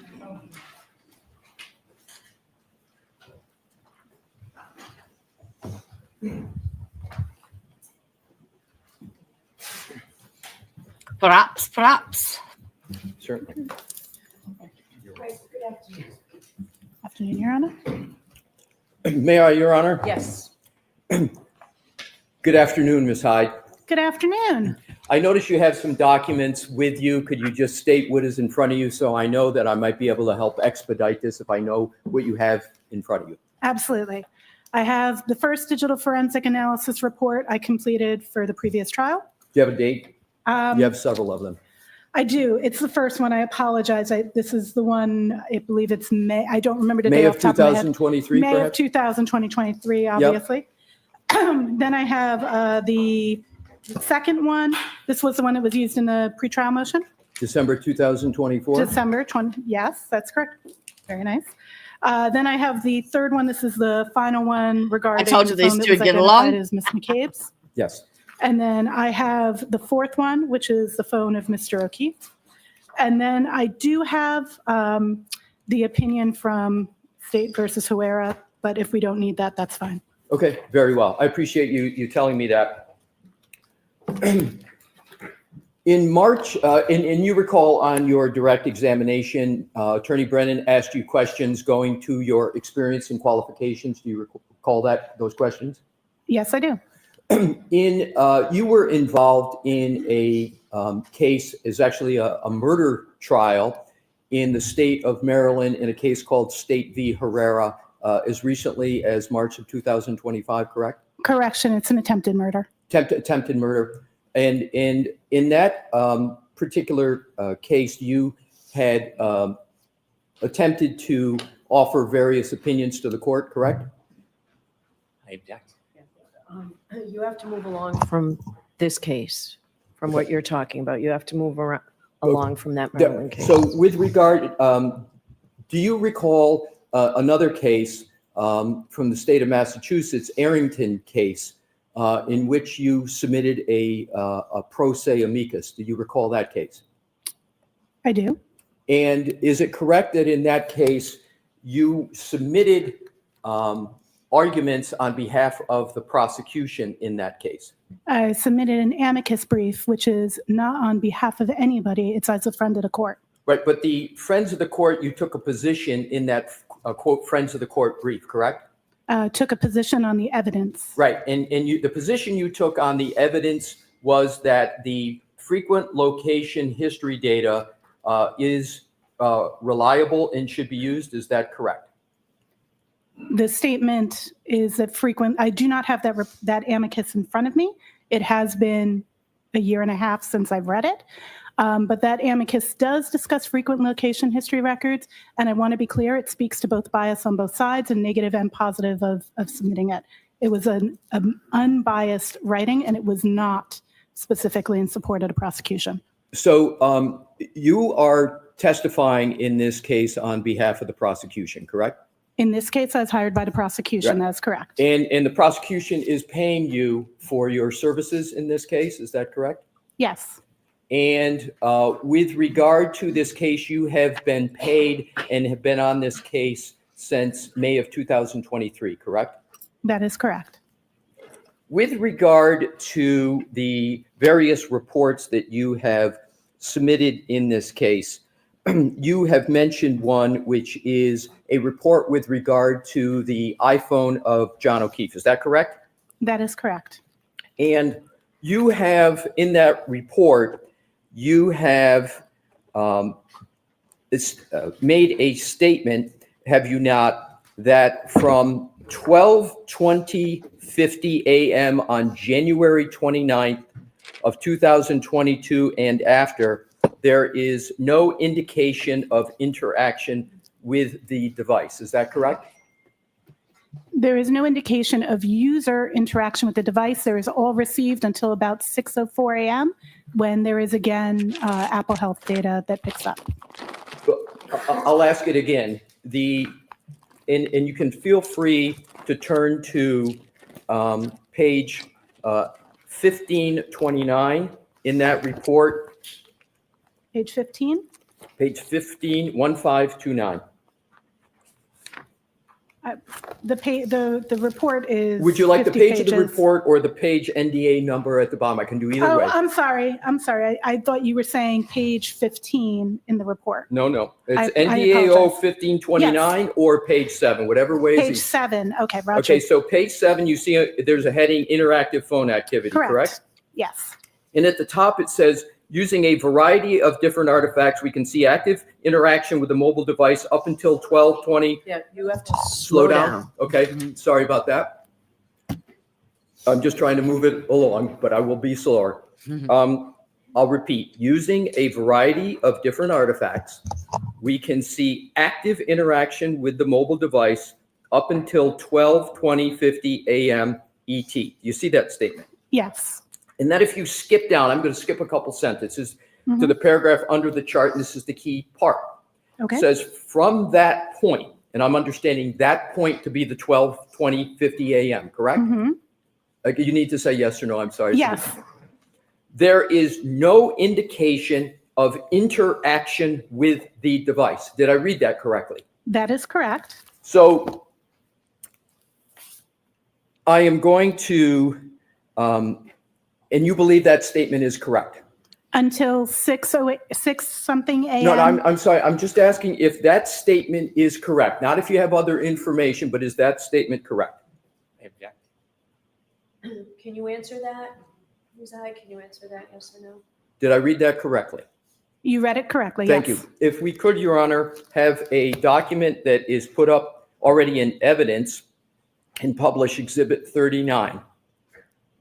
And it will be, thank you. And if we could go to slide 82, please.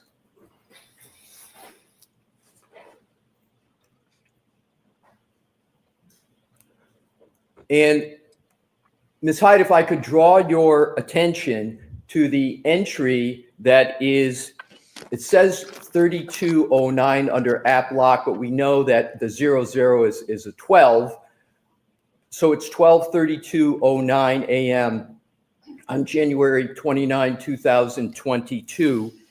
And I'm going to read what it says in red. And this is a timeline of Mr. Whiffen. You know Mr. Whiffen? I do know Mr. Whiffen. And so he put in red, not us. He said device locked with lock button for the last time. Do you see that? I do.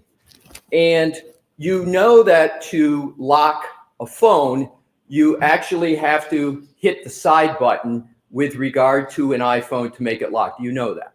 Yes, sir. Okay. And that is an interaction with a phone, is it not? I concur. So that means that that interaction with the phone occurred at 12:32:09, correct? I did not review that specific artifact. I cannot attest to Mr. Whiffen's exam, only to my own. So do you have any reason to believe that what is in evidence in this case that Mr. Whiffen has produced, and that do you have any basis to contest the fact that the device was locked with a lock button for the last time on the phone of John O'Keefe at 12:32:09 as you sit here? I cannot contest it because I do not recall looking at that specific artifact. Don't you think it would have been appropriate to be accurate as a digital forensic analyzer on the topic of the last of an indication of interaction with the device? Don't you think it would have been appropriate to look at that 12:32:09 in any of the tools you said you used on direct?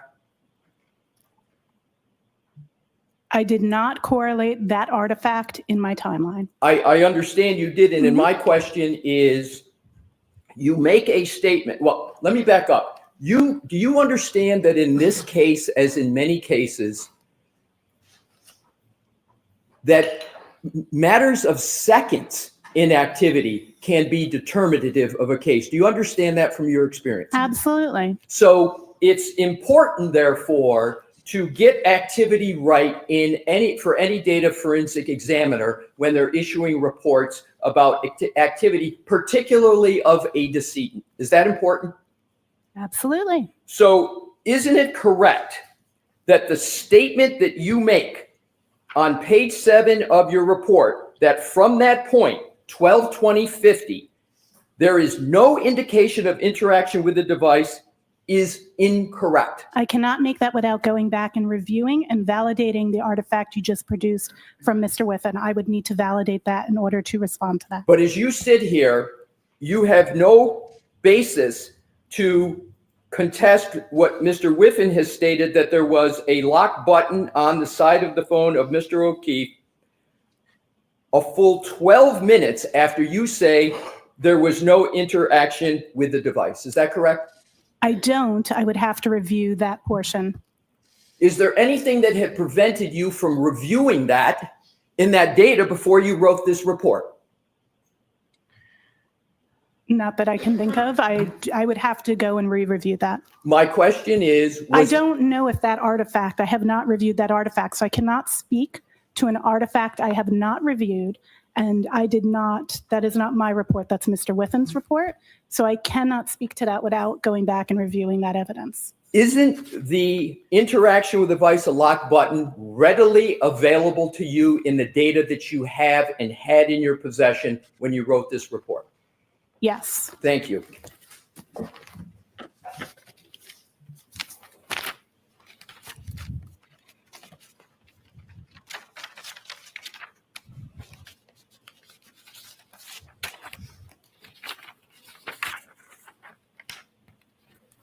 If you could please turn to, in the same report, page 1528, which is your page number 6.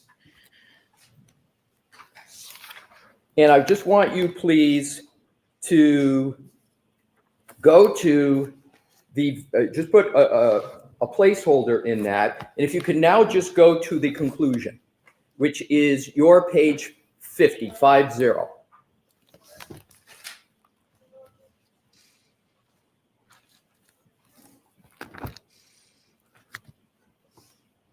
Let me know when you're there. I'm there.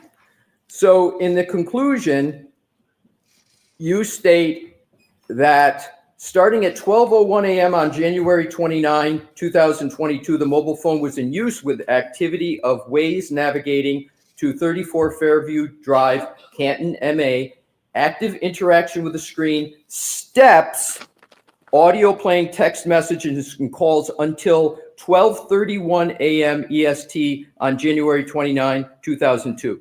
Did I read that correctly? Yes. That statement is also incorrect, isn't it? On what basis? I Do you believe that statement is correct or incorrect? I believe that the statement is correct regarding those artifacts that are mentioned in that statement, yes. Okay, if you could please, if you could turn to page 1535 of the same report. Can you give me my page number, please? I will. I'm Okay, just. thank you. You're welcome. If you could turn to your page 13. 13, Roger. Yes, I'm there. And do you see an entry that says 12:31:56, which is the same time in the conclusion, but I'm going to develop it. I believe I know where you're going. Well, hold on. I'm sorry. I need to ask the apologize. questions. Yes. I appreciate you looking to help, but if I could, I'd appreciate it. Absolutely. Thank you. So it's got health steps and it has steps 36, duration 20.9 or 20.398 seconds. Did I read that correctly? That is absolutely correct. So if you look at this data point in your report on page 13, the steps began at 12:31:56, but they ended 20.39 seconds later at 12:32:16. Is that correct? That is correct. So therefore, your statement in your conclusion, if you could go back to 50, and this is in your conclusion, your statement there is that the steps, the mobile phone is used with activity, including steps, until 12:31 a.m. EST. That should read until 12:32:16, correct? It depends on your interpretation of interaction. As a user is walking, they're not actively interacting with their device. It's their movement that is. It's not direct interaction with the screen. But I would agree to your view that that could be interpreted as needing an additional 20 seconds. Isn't the more correct way to state the conclusion that the active interaction when it comes to steps is not calibrating using the screen, but the phone is calculating steps taken? Isn't that correct? That is correct, but that's not interactivity with the device. I understand, Yes. but the sentence reads includes steps, and the more accurate way to have stated that would have been to put 12:32:16 instead of 12:31 a.m., correct? I'm sorry, you just said 12:30. I did this to the minute, not to the second. Could you rephrase what you were stating? Well, I'll state it again. I appreciate that. You're welcome. So isn't the more correct way to state this important data point in your conclusion, instead of saying active interaction with the screen and steps, etc., until 12:31 a.m. EST, the 12:31 should be 12:32, because the steps that you have on your page 13, by what you concede, is the duration of 20 would have brought it to 12:32:16, correct? I would state that depends. I believe either is a correct way to state that. Based on interactivity, based on your interpretation, your definition is more correct. Okay, thank you. And it's not my interpretation. I'm reading from your report, correct? Your interpretation that 12:32 is a more correct representation of interaction is based on your theory that interaction concludes when the steps end. And I'm saying both would be acceptable. Okay, so let's follow up on this. Sure. Isn't it correct that it isn't my theory when the steps ended? Oh, it's not, if I agree. could just finish, Please, because if absolutely, we sorry. talk over each other, the stenographer's not going to get both of us. Thank Agreed. you. So It's not my theory. It's just the simple math from an entry you've made on page 13 that the steps began at 12:31:56. They ended 20.398 seconds after that, which just doing the simple math is 12:32:16. Did I do the math correctly? That is correct. Okay, I'm not thank you. debating that. Thank you very much. So now what I'd like to do is to go to page 1528 of your report. Do you have my page number for that? I'm sorry. Yes, and I appreciate that you go page number. So I center in on the lower one, then I'll go immediately to the one. So it's your page 6, Ms. Hyde. Thank you. You're welcome. Just let me know when you're there. I'm there. If you could please go to Apple Health Data Steps. Mhm. And we've been talking about steps because they're important enough that you put them in a report, correct? That is correct. So let's go to an important data point, therefore, in your report, in the chart, which is the second entry, which is, as you've stated, 12:21:10 a.m. Do you see that? I do. And you note under the data that John O'Keefe's phone registered 80 steps at 12:21:10. Did I read that correctly? You did read that correctly. And those 80 steps constituted 191.253 seconds, as you state, correct? That is what is stored in that database, correct? And is my math correct, so that the jury understands this perhaps a little better, Sure. that 191.253 seconds equals 3.2 minutes?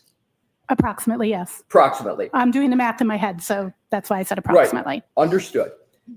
So am I reading this entry correct, that you're stating what the data shows, that 80 steps were taken by the phone of whomever had the phone of Mr. O'Keefe? There were 80 steps taken at 12:21:10 a.m. on January 29, 2022, for a length of time of 3.2 minutes. That is what the phone registered. That's what the phone registered. Very well. Now what I'd like to do is to turn to the phone of Jennifer McCabe. Okay.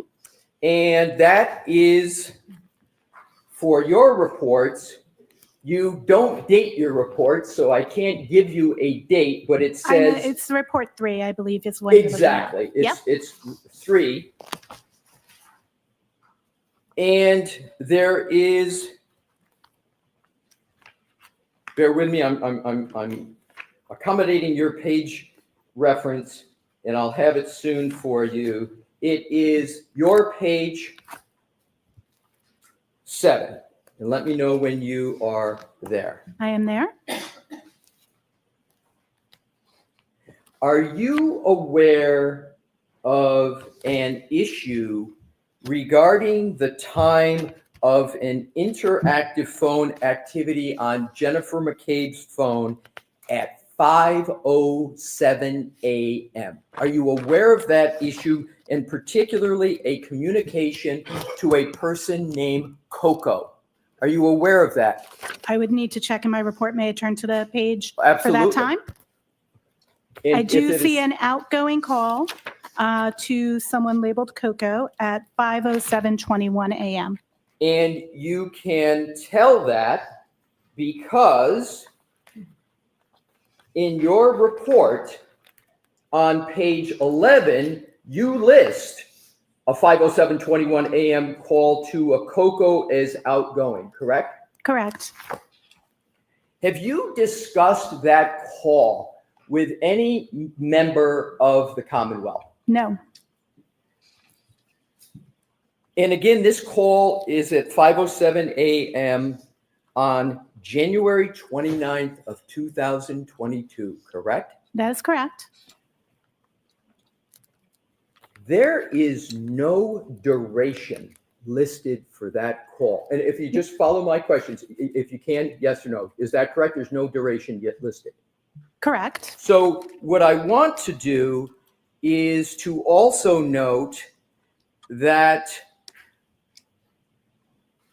that omission is not the only omission of durations from this report, or I'll state it differently. Let me withdraw that. There is no population of the duration column for any call from 12:14:30 a.m. on January 29, 2022, all the way through this 5:07:21 call. And you don't start listing durations until 8:59:34 a.m. Is that correct? Yes, and explainable. The artifact. I understand yes, Mr. okay. Brennan can Sure. handle those on his redirect. Absolutely. So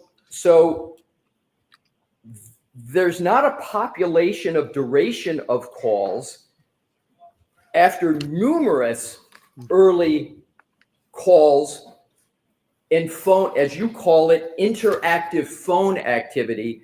Nothing populated in this report until 8:59:34. That's correct? Yes. All righty.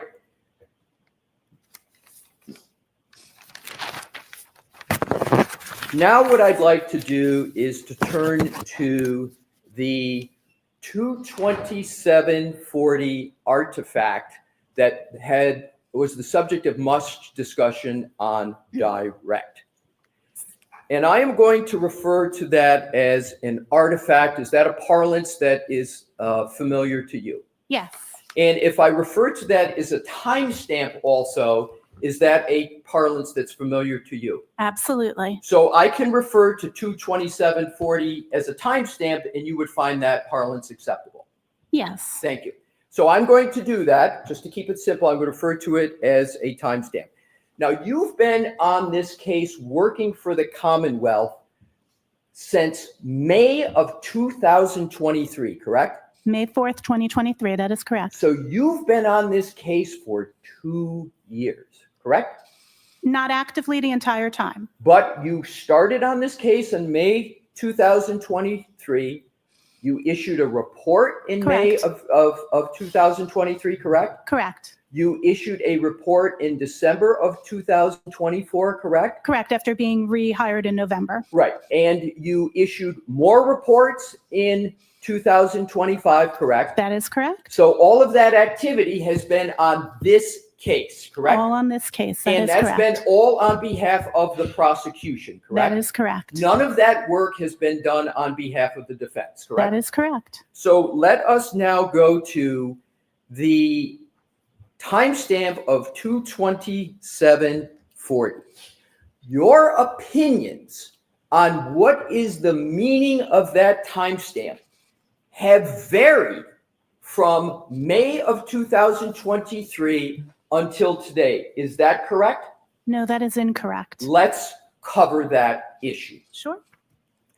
Let's turn to your May 2023 report. Isn't it correct that the report and your findings were pursuant to a request from Detective Lieutenant Brian Tully? Correct. And how many interactions have you had with Lieutenant Detective Brian Tully on this case approximately? I really don't know. I'd have to go look back at email and call logs. Is it more than 5? Yes. Is it more than 10? Yes. Is it more than 20? I don't know. So somewhere between 10 and 20, would that be fair? Again, I'd have to review my call logs. I'm not But it going to was test. more than 10. More than 10, I'm sure. So the issue was your use of various forensic tools that revealed a timestamp, 2:27:40 a.m. timestamp on January 29, 2022. Is that correct? Is that a fair characterization of an issue you looked at? Correct. So if you could go to page 5 of that report. And I would ask that you go to the last paragraph that starts with "in the instance of the Google search," and let me know when you're there. I'm there. So it reads, "In the instance of the Google search, house long to die in cold, that was recovered from the write-ahead log associated with the X browser state DB SQLite database with the timestamp of 2:27:40 a.m. was marked by Celebrite as having this timestamp and being deleted." Did I read that correctly? Fair. Yes. So you use the words that Google search, "house long to die in cold," was associated with the timestamp of 2:27:40 a.m. Isn't that what your words are in this report? In that database, they are associated. That is correct. Right. And in terms of page 3, if you could go back, of your report, under relevant findings. Mm-hmm. It starts with, "There were 2 searches of interest that took place on the iOS device," and we're talking about Jennifer McCabe's device, correct? The device that was identified to me as Jennifer McCabe's. Yes. That's identified to you as Jennifer McCabe. And it's what you talked about on direct examination as her device, Absolutely, right? yes. It's not a mystery as to whose it is. It's not like you don't know, right? In direct, I also use the phrase "identified to me as Jennifer McCabe's." Right. But your conclusion is the device you've been working on and analyzing for 2 years is the device of Jennifer McCabe. That is how it was identified to me. And do you have a different conclusion as to whose device it is? I always am very, very careful that I do not assess the ownership. That was information that was given to me, not information that I personally assessed. So are you uncertain as to whether the device you've been working on for 2 years is the phone The of Jennifer McCabe? device that I have been working on for 2 years is the device that was identified to me by the Massachusetts State Police, Detective Tolley, as belonging to Jennifer McCabe when I began working and received that device, as stated in the evidence analyzed section on this same page. So let's go, and we're talking about, again, to get back to the center of gravity, we're talking about a timestamp of 2:27:40 a.m., correct? That is correct. And when you issued your first report in May of 2023, the timestamp you were looking at was 2:27:40 a.m., January 29, correct? I was looking at multiple timestamps associated with the same 2 searches. Right. So what I'd like to do, you said multiple timestamps. What times are in the multiple category? What I was tasked to do was to look at the times, the Google search history, I'm sorry, not Google search history, the Safari history, which includes Google searches, associated with those 2 search terms within that 12-hour period. That was the particular task, not the task of looking at the 2:27, just for clarity. Right. And I appreciate that, but my question wasn't that. My question was, I thought I heard you on direct examination, which is why I repeated the question, what I thought I heard on direct, but I'll ask you the question. Sure. You looked at and talked about on direct 2 potential times for a Safari search, which includes Google, one of which was 2:27:40 and the other one was 6:23 a.m. Is that correct? I analyzed the meaning of those 2 timestamps. Right. So we're just talking about 2 times, 2:27:40 and then 6:23. Is that correct? So you are only talking then about the one that we're also talking about 6:24 a.m. Okay. So we Eastern time for clarity, because some of these records are in UTC, some are in local. Fair enough. So you've got 2:27:40, you've got 6:23, and you got 6:24 that you were looking at, correct? There are other timestamps that exist in the realm of what I was looking at, but those ones, correct, are the ones that are relevant in this report. Exactly. And that's what we're talking about. Okay, We're just talking about this report. Yes. And so if you look under relevant findings, at the very bottom paragraph, you say, second sentence, a Google search for how long to die cold at approximately 11:23 a.m.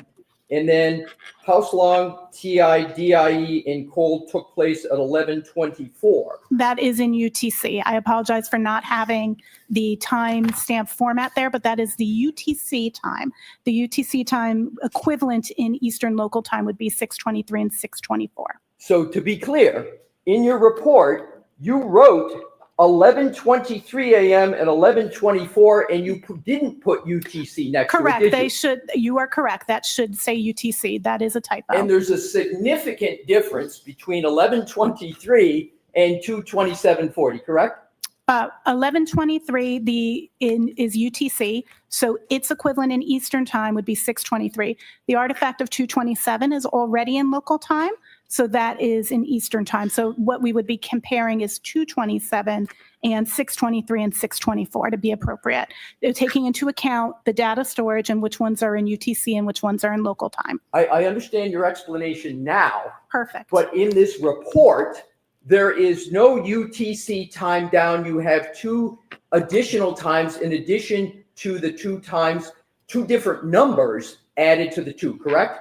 The UTC was a typo. It should say UTC next to those. And the chart shows all of those artifacts in EST and is clearly labeled that they're all in EST. So you would agree that it's better stated to state it a different way than you have in your report? I would say that both are equivalent. I should have had UTC there.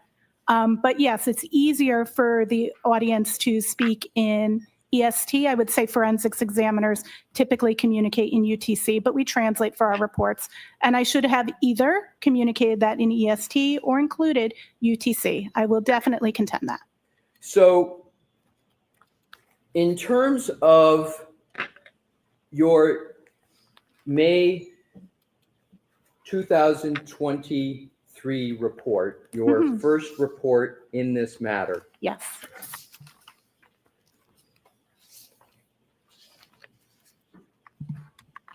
you on page 5, Mhm. in the sentence underneath the block paragraph state, in the instance of the Google search, house long to die in cold that was recovered from the write-ahead log associated with That's correct. the X browser stage with a timestamp of 2027:40 a.m. was marked by Celebrite as having this timestamp and being deleted. Did I read that correctly? You read that correctly. Now let's move ahead to page 7 of your report. Mhm. Up at the top above conclusion. Importantly, at this time, you state, testing shows great inconsistency with timestamps parsed from this file. It is, however, definitive that the page existed in a tab. Correct. While a definitive reason as to why the timestamp is listing the time of 2:27:40 is unknown, the time is inconsistent with the timestamps associated with the same search. Did I read that correctly? You did read it correctly. So as of May 2023, you said the definitive reason as to why the timestamp is listed as 2:27:40 is unknown, correct? I'm just asking, is that what you wrote? Unknown. I believe that the wording here is, sorry, I know I do use the word unknown. It says, while a definitive reason as to why the timestamp listing is the time of 02/27:40 is unknown. Sorry. So you use the word unknown, your word in your report. Yes. Okay, so now what I'd like to do is to go on to the first proceeding in this matter. Do you remember giving testimony in a proceeding about a year ago under oath? Yes, I do.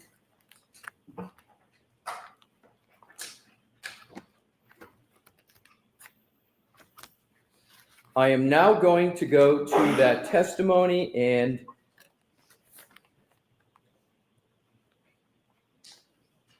If at any point you would like to have a copy of that, if Your Honor would like, I will do it, but I'm going to start and then we'll see how it goes.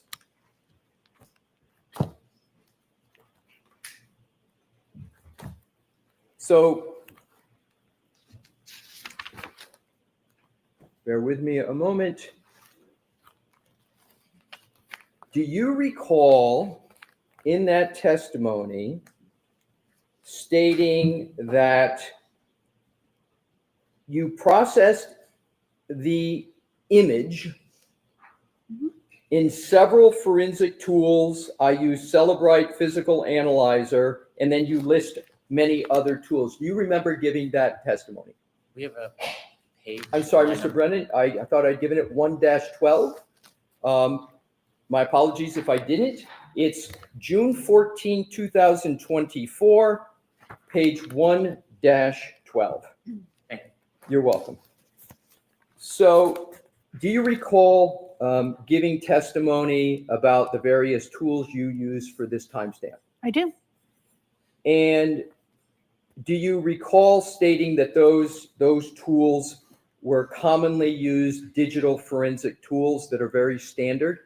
Do you recall that? I'd have to see the wording that I used at that exact time. Would it be helpful to refresh your recollection if I showed you that? It would be great. I would greatly appreciate that because I do not recall the precise wording, but I know that I Fair spoke to the enough. I'll tools get I that for used. you.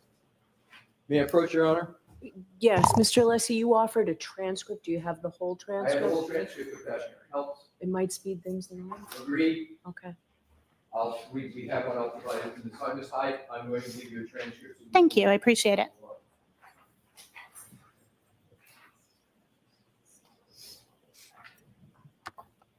So, may I approach, Your Honor? Yes. Thank you. Mr. Brennan? 112. Thank you. That's, let me turn it over to, it's going to be 112. Okay. Yep. Thank you so much. And you said we're on 112? Yes, please.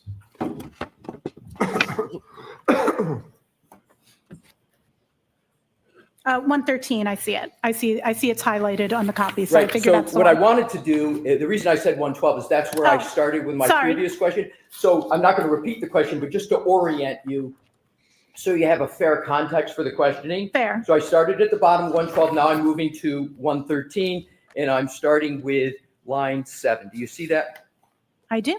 And it says, yes, they are commonly used digital forensic tools that are very standard for other forensic examiners to use on mobile exploitation. Did I read that correctly? That is correct. And then if you go down to line 22, you testified in that proceeding. So it's important to use multiple tools so you can see the results from different data sets and be able to compare those results and enhance those with manual analysis. Did I read that correctly? You did. That's correct. And then going up to page 114, line 5. Slow down a little bit, Mr. Alessi. I will, Your Honor. Thank you.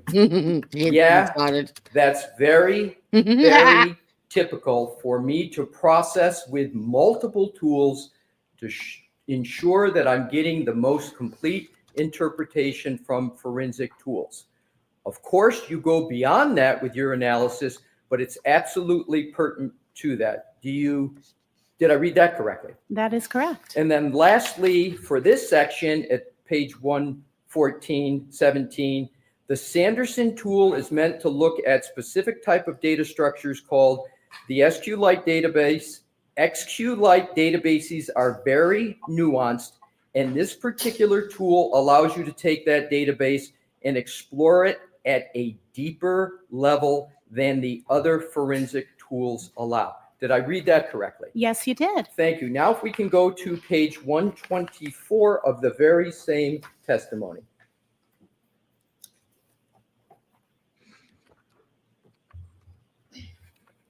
And feel free to go back a page just so you can see to page 123 that the topic is the 2/27/40 timestamp associated with house long to die in cold. Can I have a moment just to review and get context? Absolutely. Thank you so much. Page 123:13, but if you need to go back further, feel free.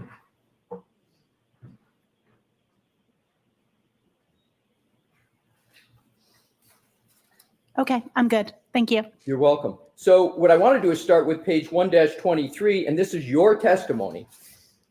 On line 16, I have them in the timestamp order that is associated with the artifact. You use that word associated again, correct? Did I read that correctly? Yes. And that's associated with the Google search, House Long to Die in the Cold, in a 2:27:40 a.m. timestamp, correct? That is correct. Now, if you turn the page of the testimony,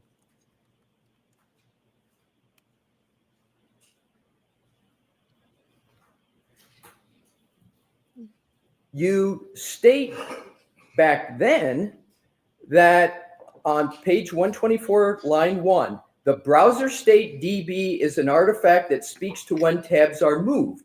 So when you're using your browser and you open different tabs, you may have a search that this time pertains to the time that the tab moved.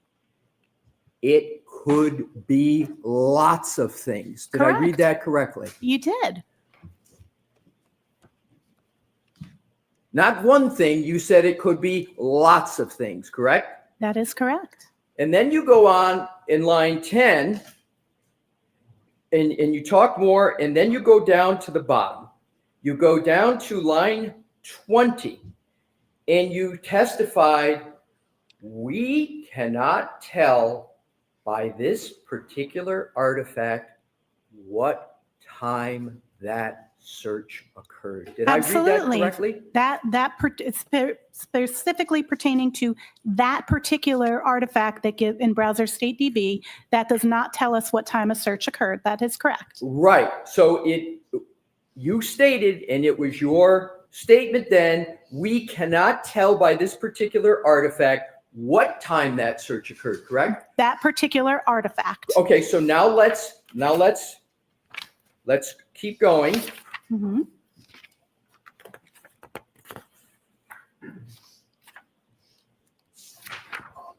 If you go to page 129 of this transcript,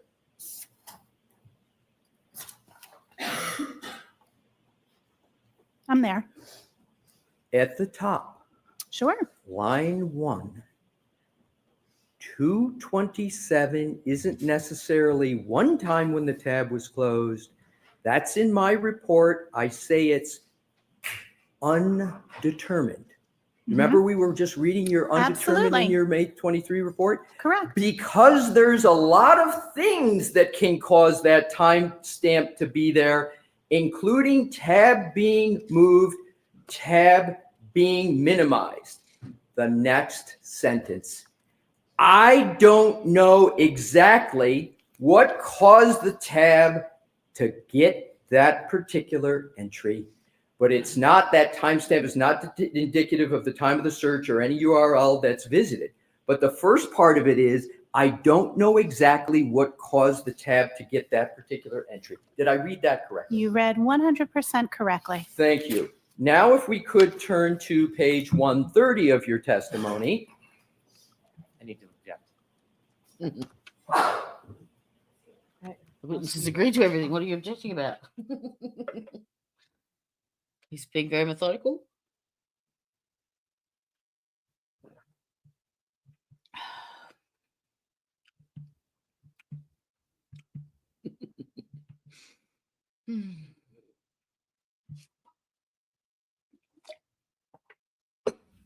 This the technical data side of shit. Yeah, it doesn't float my boat. I'm the medical. Anything medical, no worries. But this shit bores me to tears. So I apologize if I'm quiet, but I am actually doing checklists and making sure that I've got everything like done. How much you have to tick. Oh, excuse me. So many things that you've got every step you do. In YouTube is it's not just a matter of sitting in front of a camera. It takes 10 minutes to set up the stream first. Yeah. So because I've got so many testimonies within each of the trials, I'm saving them as the full day of trial and then as the individual witnesses of that. But then I've got to do the checklist for each of those as well. So I've got everything. So you go in there and it's got the right thumbnail and it's got, you know, an end screen on it that's got whatever it needs to be there and to be perfect. Because I am not OCD whatsoever. No, sorry. Oops, and I'm missing chat because I'm in the wrong screen. Aw, sweetheart. Aw.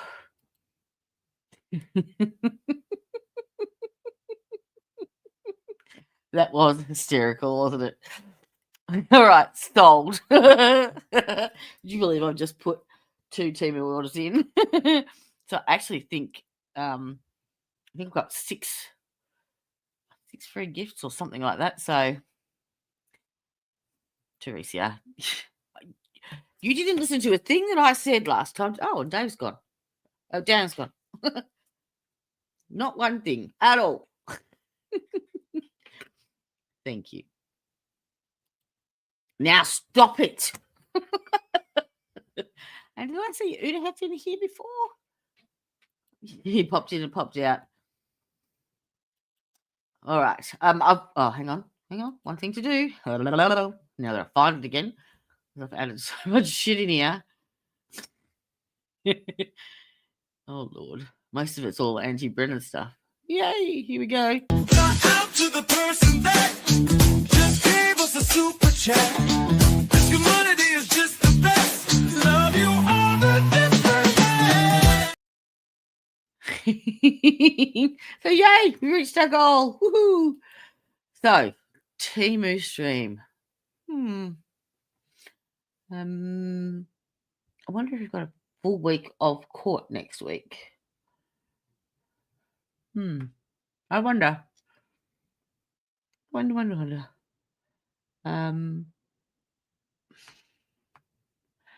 Because we need to spend a couple of hours. That's going to be funny while they're back. If we have a day off next week, we'll do it next week. Otherwise, I'll sort something out. Don't you worry. You're on. Thank you.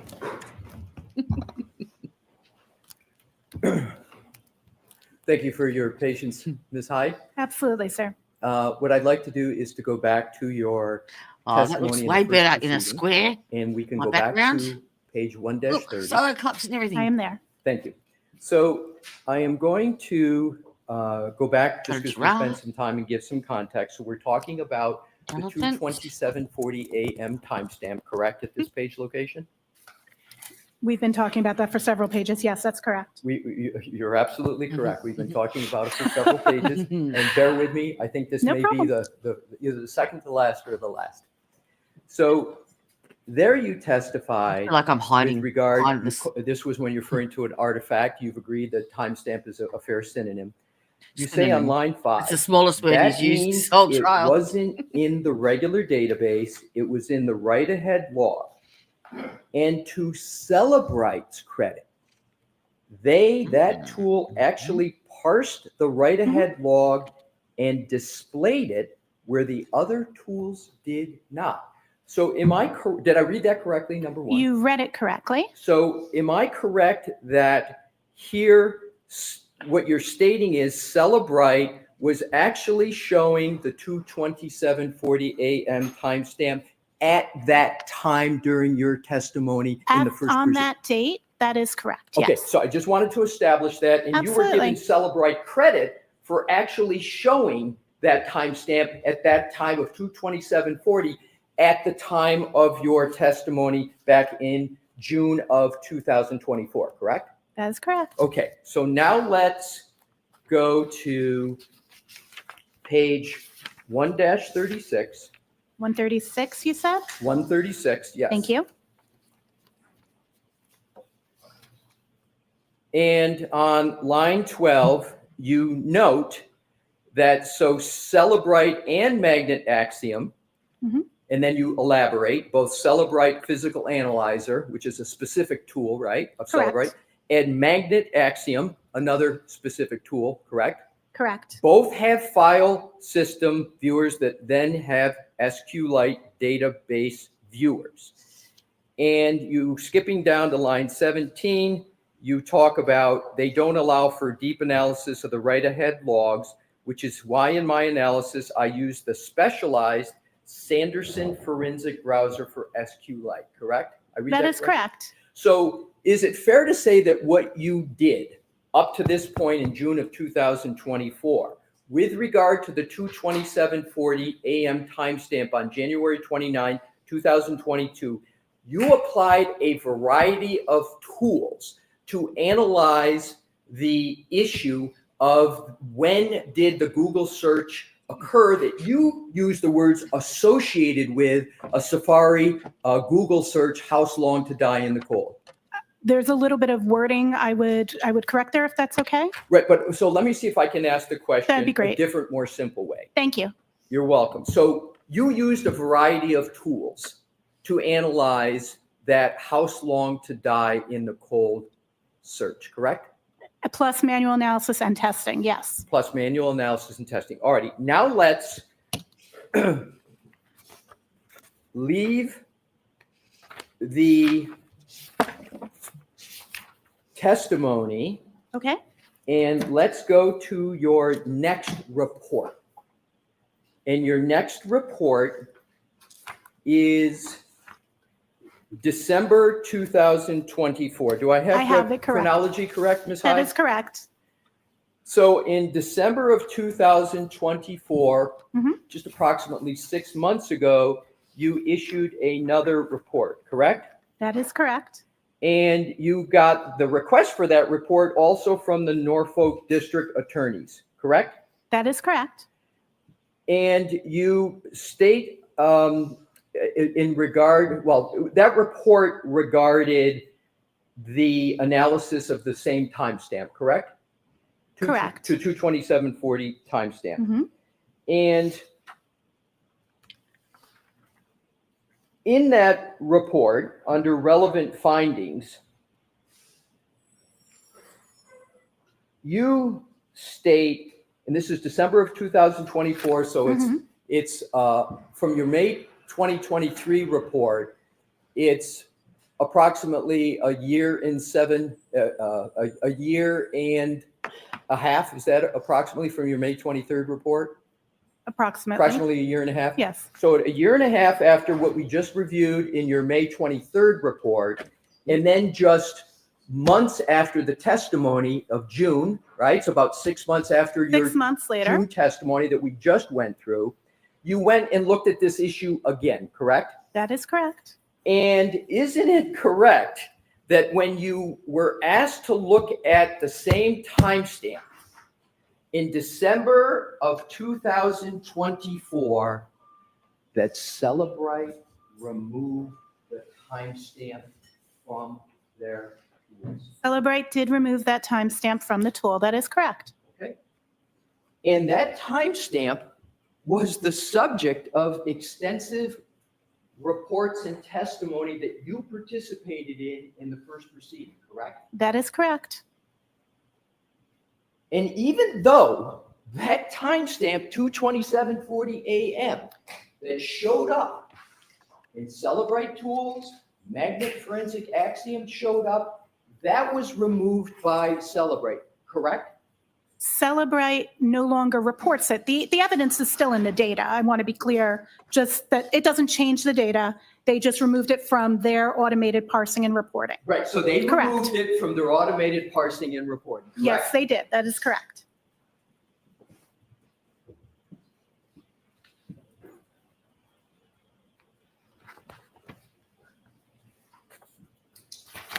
However, your former company, Magnet Forensic Axiom, still shows it. Yeah. Magnet Axiom Forensics currently shows it as a carved artifact and still shows that and gives a description in their artifact reference guide as to what they believe causes that artifact. I'm going to ask the question. Yes, it does. Magnet Axiom Forensics, where you used to be the director of forensics. That is correct. Still shows that timestamp. Yes, yes. But Celebrite doesn't. in the That automated is correct. tools. That is correct, in their automated parsing. And you would agree that Magnet Forensics is a very reputable company, correct? Correct.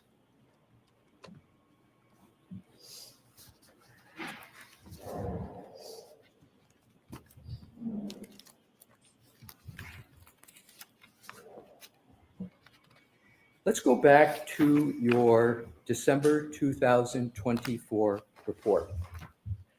Do you recall just moments ago when we went through your testimony in June of 2024 in the first proceeding where you stated various times how it was, I'll use the term best practices, to use multiple tools to analyze the timestamp? Correct.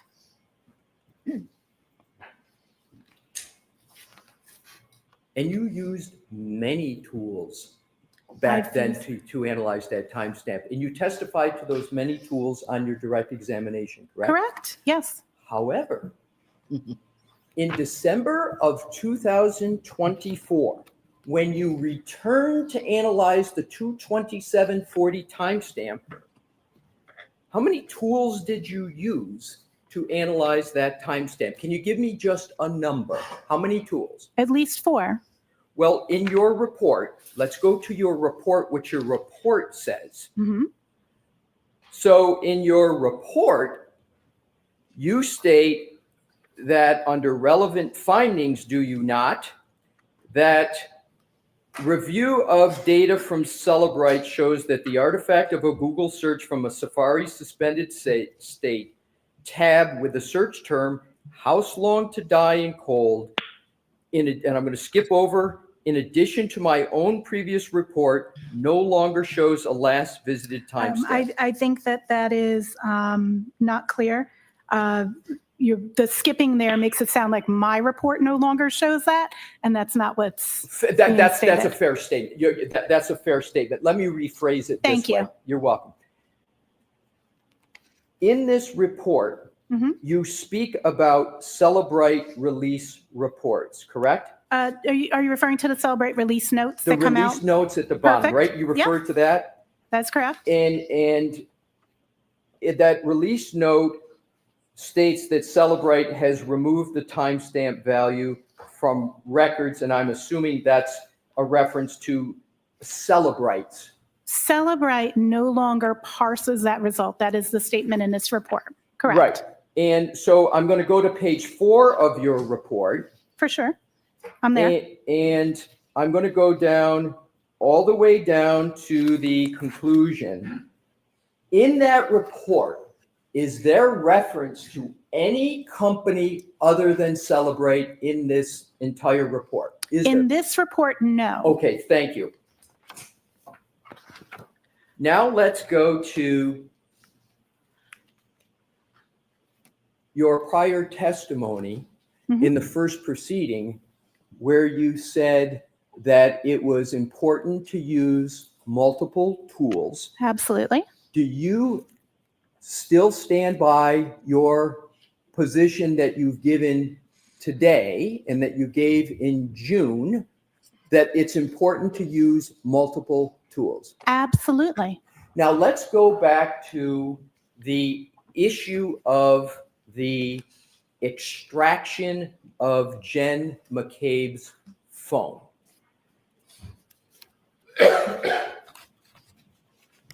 And what I want to do is to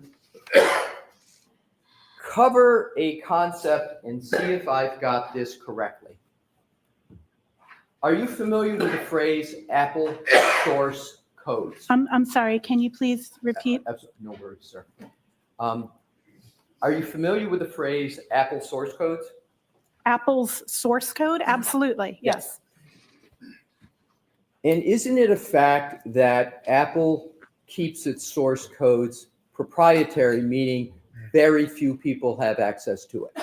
That's correct. It is closed source is the term we would use. Closed source. That would be the term of art, correct? And they keep it so close that they call it closed source. And it's not just Apple, lots of tools are closed source. That just means that the code isn't available like it would be for the tool I mentioned earlier, iLeap. That's an open source tool. Anyone can look at the code. For Apple, we cannot go look at the code that makes your phone run. That's correct. And isn't it the case, and I refer to that as the MB postulate, to shorthand it, but I don't need to have you refer to it that way. I'm sorry, could you repeat that phrase? I was unfamiliar with it. I'm going to skip it. Okay, I'll thank just you. go on. Basically, the concept that Apple has source codes that are closed sources. So I just refer to them as Apple's closed sources.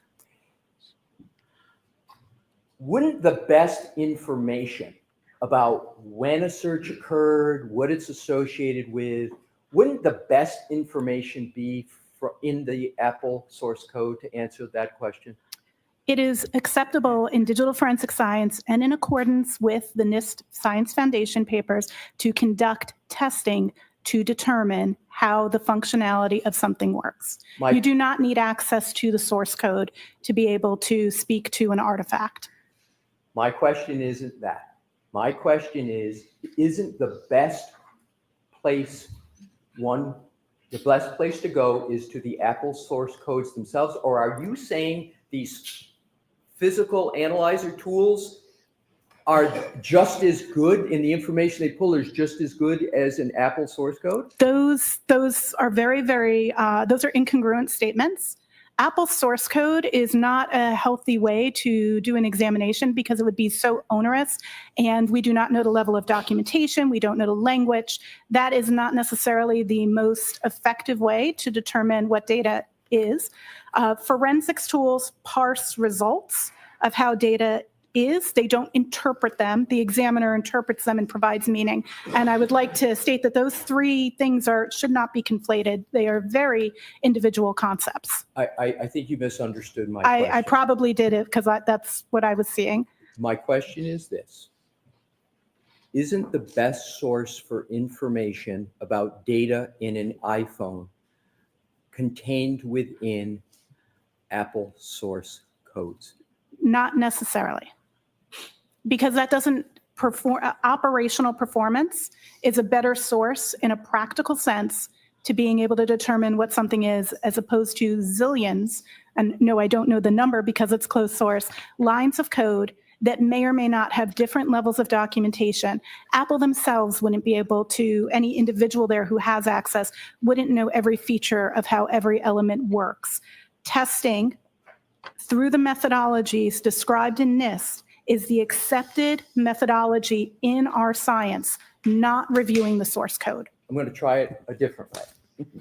I understand what you're saying is, if I got it correct, you correct me. Are you saying that these physical tools make it easier to interpret and view the data? I did not speak about the tools at all in the statement I just made. Okay. I spoke about manual testing and checking the functionality and what results. Parse tools, again, these are three separate concepts. The concept of code and actually reviewing code to make a determination is different from parse tool results, is different from doing testing and validation. Those are separate concepts. They should not be commingled as if they equate to each other. So have you ever learned of, have you ever spoken with Mr. Whiffen? I have spoken with Mr. Whiffen historically, but not since the term of this trial. Okay. Have you ever spoken to Mr. Whiffen about whether the Apple source codes are the best source of information about topics like timestamps? Have you ever spoken? That's just a I have question. not had Have that you ever talked to him? conversation with Mr. Whiffen, no. Okay, all right. I want to move on to, and do you regard Mr. Whiffen as a reputable? Mr. Whiffen is a reputable forensics examiner, and I've actually reviewed his work in other instances and peer-reviewed his papers. So you have regard for his reputation? I have regard for his reputation. Sorry, we have to wait for each other. Oh, to yes, talk I'm through the sorry. It's all right, no worries. So you have regard for the opinions of Mr. Whiffen generally, correct? Absolutely, yes. And you believe he has a solid reputation, correct? Absolutely, that is correct. Now let's turn to the History DB database. You are familiar with History DB Are you, actually, history DB, are you familiar with that phrase? I am familiar with that phrase. Okay. Do any of the house-long searches appear in the history DB? In this instance, no, we do not have artifacts in the history DB of either of those two searches. So I want to just repeat that in a different way. So the history DB, is that considered a valid and valuable source of information in an iPhone? That is a valuable artifact for Safari history. That is correct. But the house-long searches we've been discussing do not appear in that history DB, do they? That is correct. You spoke about PYF, PDF on your direct testimony. Do you recall that? I do. It's the Python framework for PDF. It is a GitHub tool, one can download from GitHub to utilize to create PDFs using Python code. So a developer and a tool would integrate that to create a PDF. And the PYF, PDF can have the variables set, correct? Yes, the Python script allows the developer to set things such as their name that they created the document. Yes. I want to go to the extraction of Jen McCabe's phone that you talked about on direct examination. Is the hash value signed or unsigned? A hash value isn't signed. I believe your question you're asking me is if the Adobe document that contained the PDF that contained the hash values, are you asking me if that's signed? Because a hash value is something that matches. A hash value isn't signed. Let me ask it this way. Is there any hash value associated with Jen McCabe's phone that is unsigned? That is not a valid question. I apologize. We don't refer to hash values as being signed or unsigned. We would refer to the PDF that contains that value as being signed or unsigned. Have you ever read a report of Mr. Ian Whiffen in this case?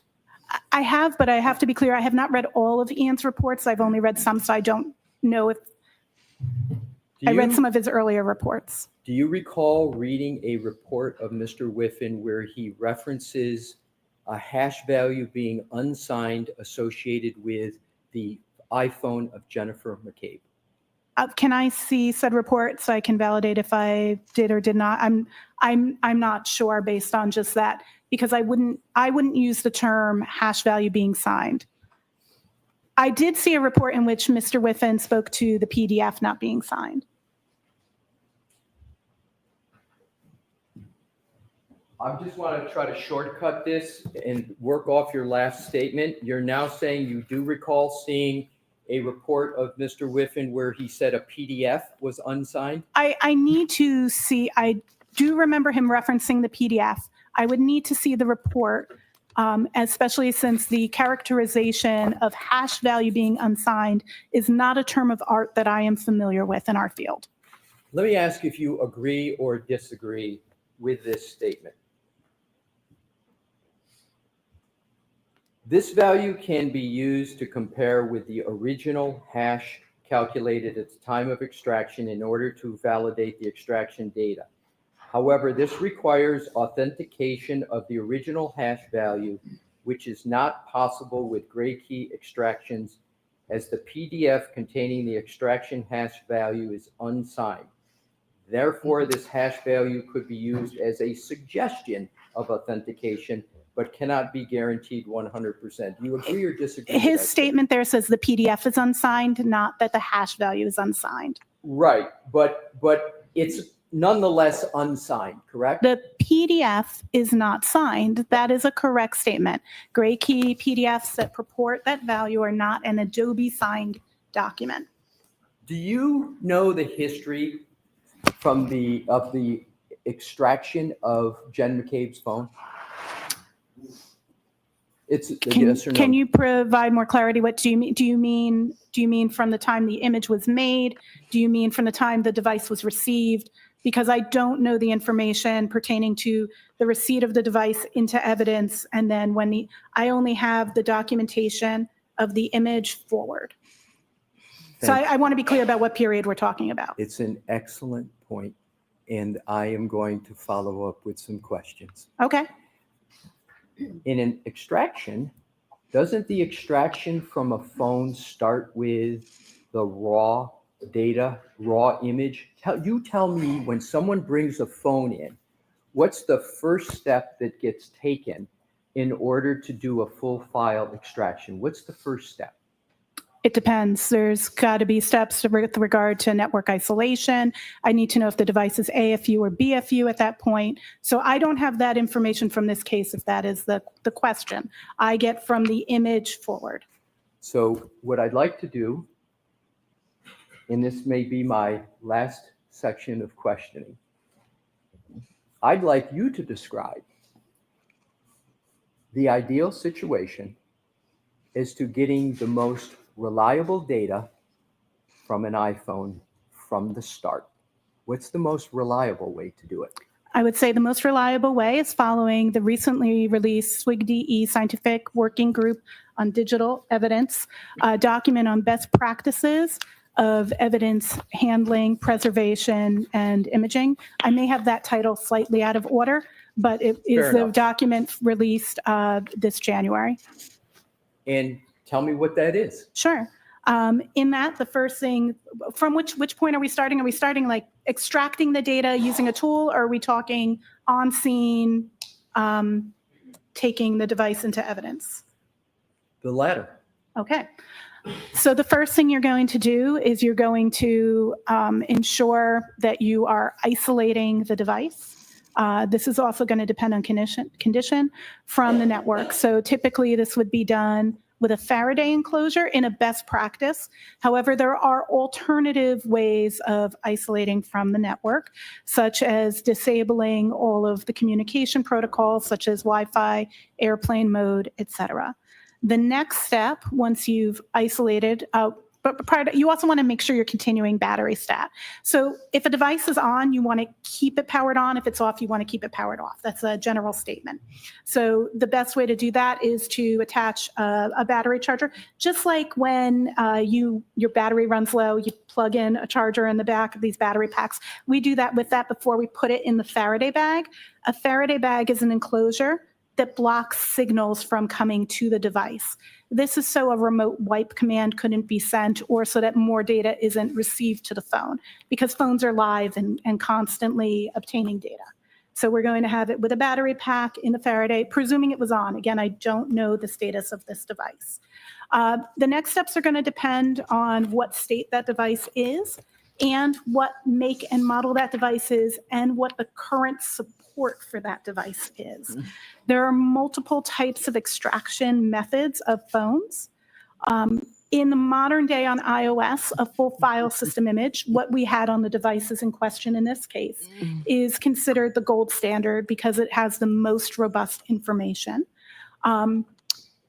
So at this point, the next question is what's the best image type? And that's going to depend on if we have a passcode or if we don't have a passcode. If I could, Please. and I'm going to allow you to continue. Yeah, please. I want to break it down for the jury.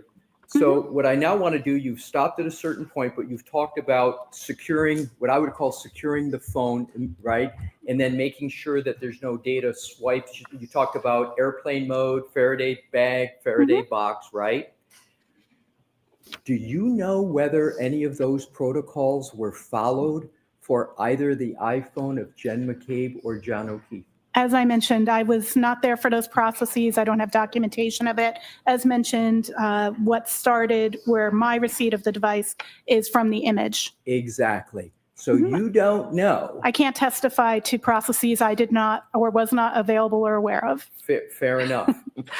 But do you have a Said it little a few bit of times hint now. Come on. as to Move whether along. the phone of Mr. John O'Keefe was properly secured in airplane mode, a Faraday bag, or a Faraday box, based upon your own report of the iPhone of John McCabe? Can you determine that from page 5 of your report? Obviously, there is data signals that are still being made and created. I believe that is what you're referring to. So the assumption is that I don't know at which point a Faraday bag is employed, but I also want to be clear. I don't know when, I don't have information outside of the digital forensics realm about this case. So I don't know precisely when the phone was taken into custody by law enforcement. Fair enough. So assume that Mr. O'Keefe was I can't do that deceased data anymore. I have to just, my eyes are going cross-eyed. around the latest 9 a.m. on January 29th, 2022. Isn't there activity on that phone, health data activity, up to around noon of January 29th? Health data activity would continue to be reported regardless of if the device was isolated from the network or not. Health data has to do with the movement of the device. So if the device was being moved even within a Faraday bag, that data would still be populated. How about location data? Location data is unlikely to be reported in a device that is Faraday enclosed, but I do not know what location data you're referring to, so I cannot speak in absolutes without having a better reference to the artifacts in question. If you're saying it's in my report, I'll look at it, but again, I never knew when the phone was seized, so it was not part of my initial analysis. Do I have permission to look at that time now? Yes. Thank you, Your Honor.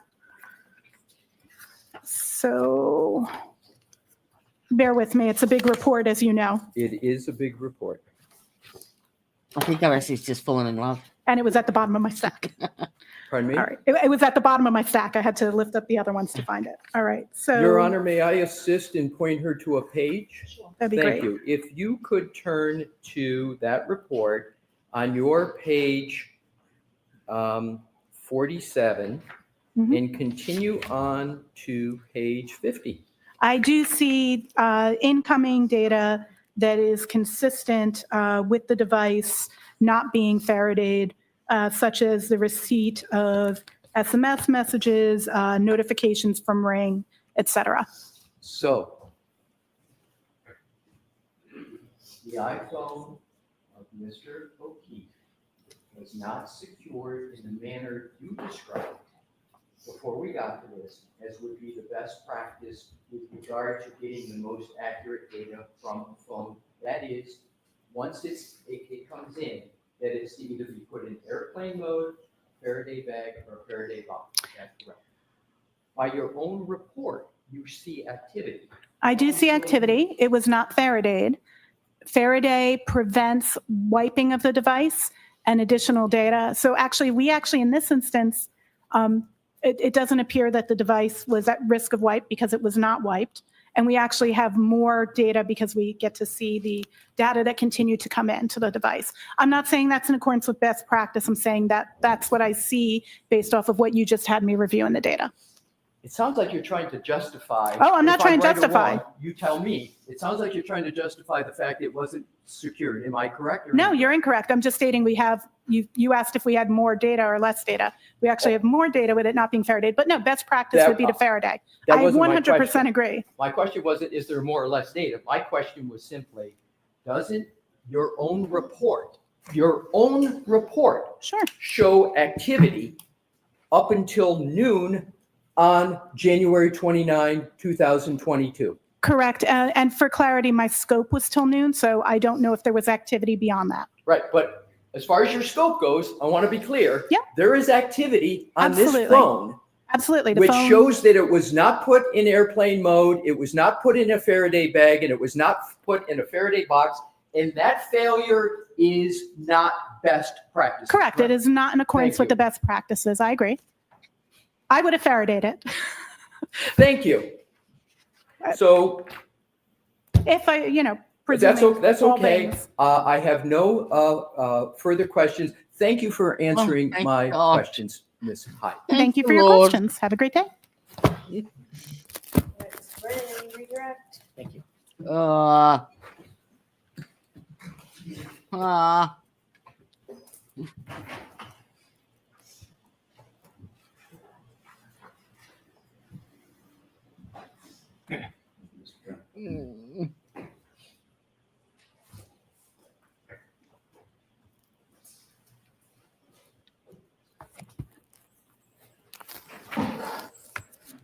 Of course.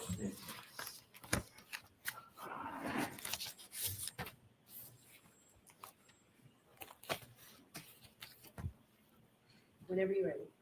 Thank you, Mr. Chairman. You're welcome. You were asked when you began working on analyzing phones in this case, and you said it was in May. Was that of May of 2023? May of 2023, May 4th, 2023 is the email I have of a note. Thank you. Yes. It's easy to remember because May the 4th be with you. When you first were asked to begin work on this case, He doesn't in have May a sense of humor, Jessica. 2023, Don't try. what was the catalyst for you to begin working on this? I only noticed it when I looked up. I was contacted by Mr. Tully and then contracted, a SOW was signed, and I began work on the initial request to look at those two search terms on January 29th. Does that answer your question? Sure. Okay. Was there a certain claim that was lodged that you were to focus on? I was to focus on the two search terms from January 29th, 2022. And were you informed why? Was there any context to that? Probably, I don't recall the exact conversation that I had with the DA's office and Lieutenant Tully at that time, but I'm assuming that I was given that context. I have in my notes that I was to look at those two searches on that date and do an analysis about those. Were you asked to reach any particular result? No, I was asked to provide my report, not to reach a particular result. Were you asked to reach a conclusion that the 227 timestamp was inaccurate? No, When you engaged in your analysis, was it independent of the district attorney's office? my analysis was independent of the district attorney's office. I actually, in the first case, had very little communication with the district attorney's office during the period of my analysis. Was there any input from any outside source on what your result or ultimate opinions would be? No, Would you ever allow anybody to affect your input? no.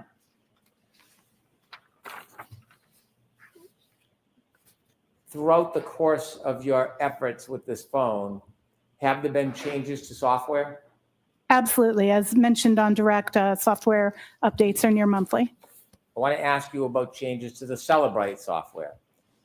You were asked about certain reports you wrote. Were the reports that you wrote relative to different requests for analysis? Yes, The report regarding report number 3, regarding changes to Celebrite software, was that report limited to the timestamp change, or was it to include other efforts? the scope of that report, may I review what I have documented as the Please. scope? I believe we're talking about report 2. That's the one about the Celebrate change. Yes. And I have the request was to understand changes made in the newer version of Celebrate Physical Analyzer to artifacts pertaining to the timeline of a particular Google search on January 29, 2022, namely how's long to die in cold. When you looked at the Celebrite software and report, was the timestamp characterization changed or removed? Yes, it was removed. That timestamp in the version starting in May of 2024, Celebrate actually removed that, and they put a release note stating that it was due to the ambiguity and potential for misconstruing the meaning of that data. Was there any other releases informing other reasons why that was changed other than the potential that somebody could misconstrue, misinterpret, or distort the information? Can I read Celebrate's own statement? Please. Celebrate's statement in To yourself. to myself? Okay, roger that. Thank you. I appreciate that.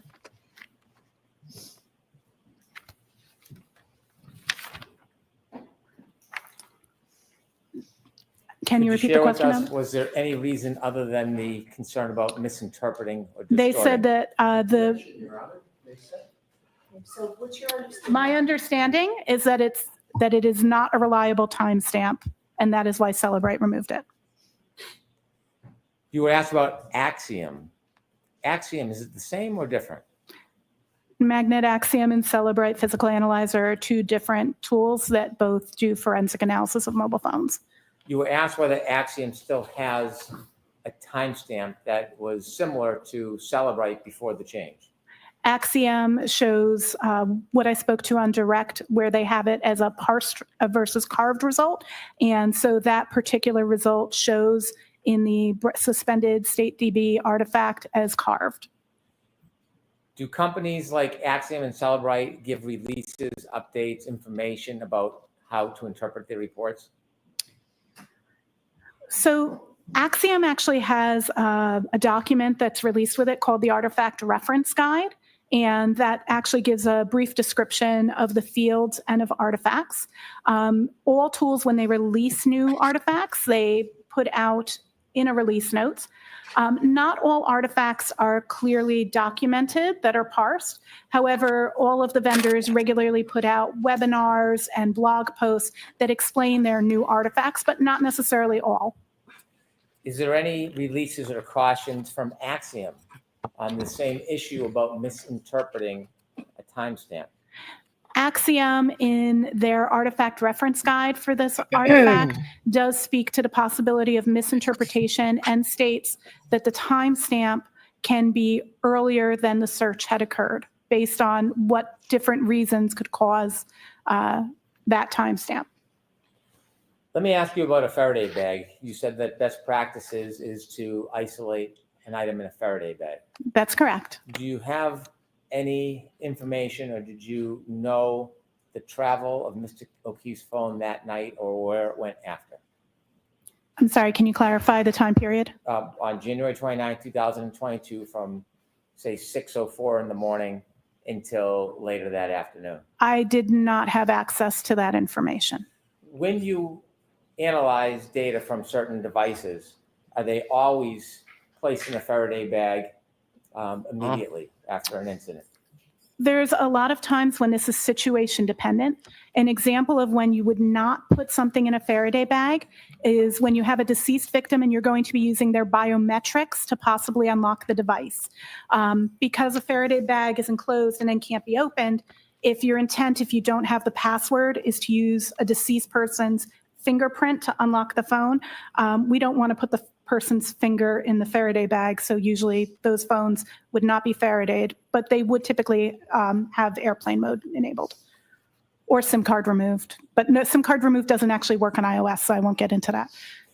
Understanding or having the opinion that this item was not placed in a Faraday bag at 6:04 in the morning, does that in any way affect your opinions about the data that you analyzed on this phone and the conclusions that you reached regarding Mr. O'Keefe's phone? It does not have any impact on the conclusions other than the fact that it wasn't Faradayed and more data came in. So we have additional data. You were asked a very specific question about history DB, and it was simply whether or not How's Long to Die in Cold, whether it appeared in history DB. That isolated question, does that provide any context for you and your analysis and conclusions about How Long to Die in Cold and that it occurred at 6:23 and 6:24 the next morning? The absence of the history DB artifact doesn't mean that that search didn't occur at that time. We have multiple corroborating artifacts, which is usually what we look for, 2 artifacts that demonstrate is like very good. You don't necessarily need that, but in this instance, we have both from the Mobile Safari plist, which tracks the history, as well as the Knowledge C DB. So we do have 2 artifacts showing that those searches were done at that time. Of course, 6 seconds apart for the difference between the Knowledge C and the Mobile Safari plist. On direct examination, you were not asked questions about Mr. O'Keefe's phone. That is but correct. You were on cross-examination, so let me follow up. You have a report that you authored regarding Mr. O'Keefe's phone, That is correct. and you had an opportunity to look at the healthcare data for January 29, 2022, That is correct. page 6 of your report. Thank you. You noted that there were steps that began at 12:11:09 a.m. Is that accurate? That is accurate. And the way healthcare data works, do you have an understanding whether steps means a person actually took a number of steps, or does it mean something else? Steps doesn't necessarily mean that you took a number of steps. It's based on the motion of the device. So it could be steps, it could be you're carrying it, it could be that you're in some other kind of motion. You could be on a bicycle, you could, any number of things. And the number of steps is based on the presumed gait, based on the input into the Apple Health app in terms of gender and height. So it determines a gait and then prescribes a number of steps, but it is possible for other things to cause steps to occur. You were asked specifically if you saw that there were reported movement or health steps at 12:21:10 a.m. and specifically pointed out to you notation or characterization of 80 steps. Is that accurate? That is what's stored in the database. I try to clarify, as I did for you, sir, that that's what's stored in the database. I'm not saying that 80 steps were taken. And by the way, in addition to the healthcare analysis, you did some analysis on the movement of a car, didn't you? For Ms. Your Honor.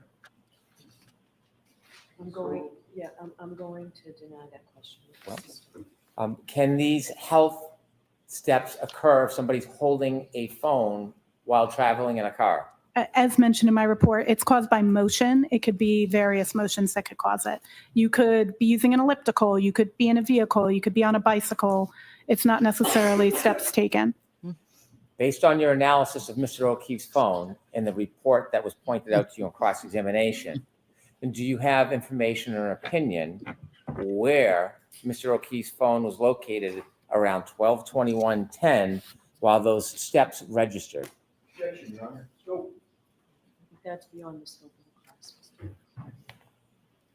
It was pointed out to you at 12:21:10 there was a registered 80 steps. Is that accurate? That is correct. Okay. And then you were also asked about the last healthcare data, the last movements of this phone. And it was pointed out that that began at 12:31:56 for 20 seconds. Pretty much. That's correct, During my life. per the data in the database. And is that the last movement of Mr. O'Keefe's phone that evening before 6:04 that you saw when you analyzed the entire data in the phone?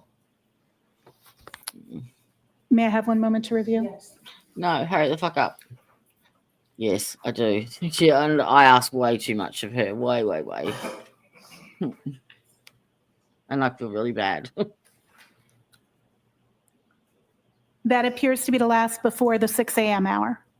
So that 20 seconds, if it began at 12:31:56, what was the last movement in seconds in time at that time of Mr. O'Keefe's phone? I'm sorry, can you repeat? Yes, if that was a 20-second interval at 12:31:56, what was the last second that evening that Mr. O'Keefe's phone moved? 12:32:16. And then when you analyzed the phone and were asked about these times, is there any movement between that last movement and 6:04:01? Between the 12:32? Yes, 12:32:16 and 6:04:01. Any movement of that phone whatsoever? Yeah, carry on it.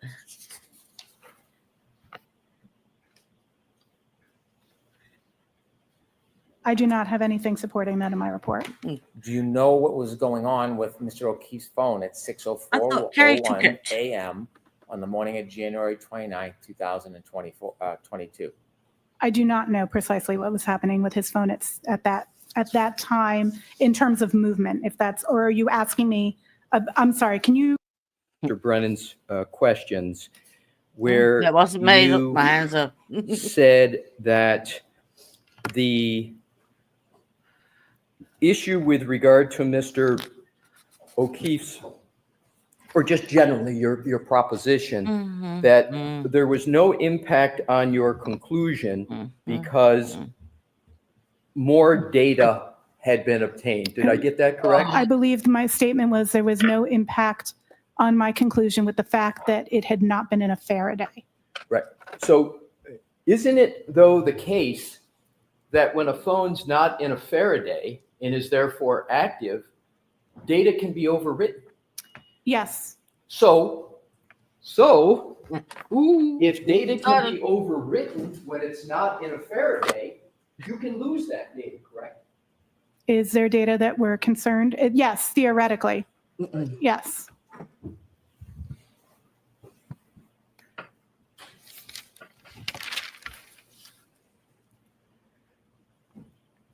You talked about in response to Attorney Brennan, the 12/31/56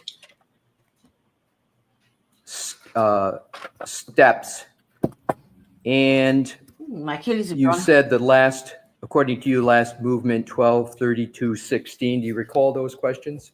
I recall the questions. To boil it down, isn't correct that that phone was moving at that time? May I check the timestamp again? I Absolutely. apologize. There's Oh, no. a lot of timestamps going back and Please forth. do. 12/31/56, is that Yeah, that's the start. Yep. Oh, yes, this one there definitely is. Yes.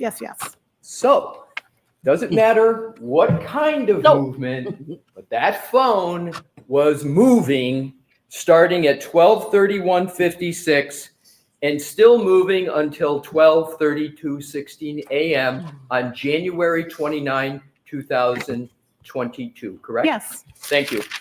No, Appreciate again you answering my questions. thank you. Can we go now? We done? All set. Thank you, Yeah. Your All Honor. set. Or I see counsel about scheduling. First, feel free to stand up and stretch. All right, I'm going to end it here, my darlings, as I am too bad, which is fucked up beyond all recognition. I saw her hand. She skipped Brennan. Oh, she just like, enough now? Oh, I was ready for that. I got home from 10 and I went out to get our lashes done. So she picked me up about lunch. Oh, no, she slept in, so she called me an Uber. So I sort of had a couple of hours and then had to get back up again and then came back and pretty much fell asleep on me for a few hours and then woke up.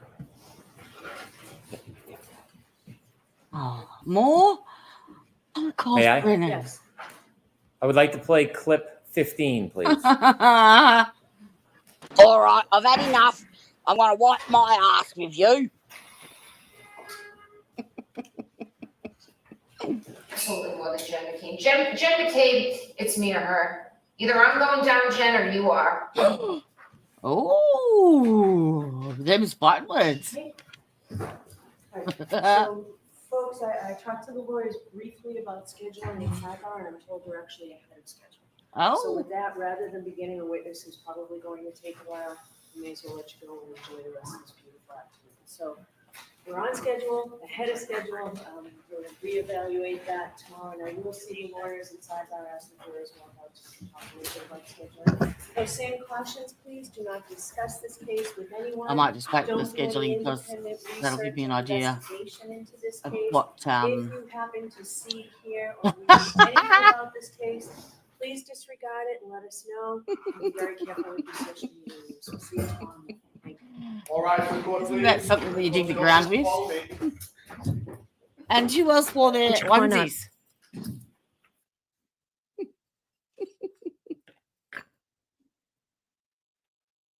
I just want to hear, make sure, because if we're going to start late, then I can start late.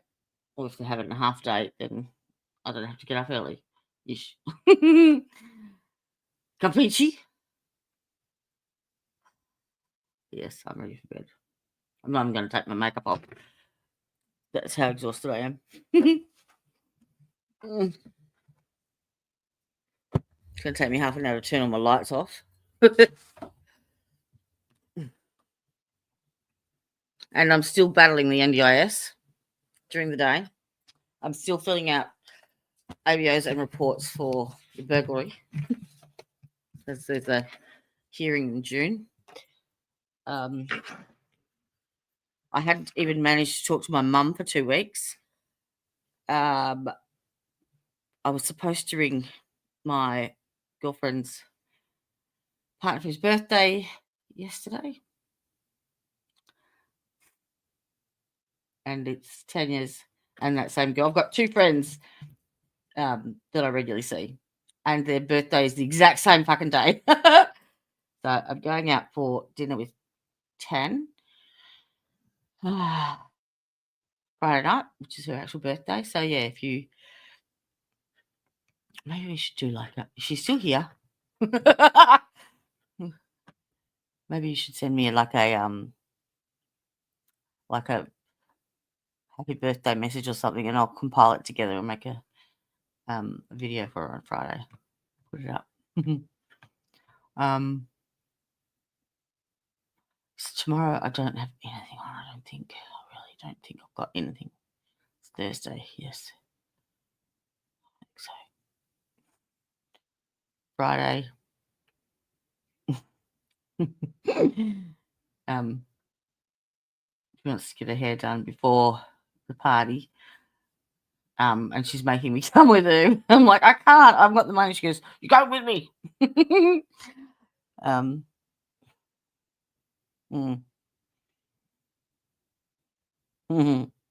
we going to hear these scheduling issues or not?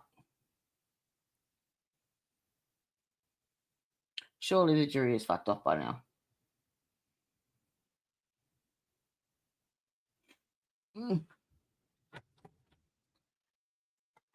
So yes, so you see me on Saturday. I might have a new do. You never know.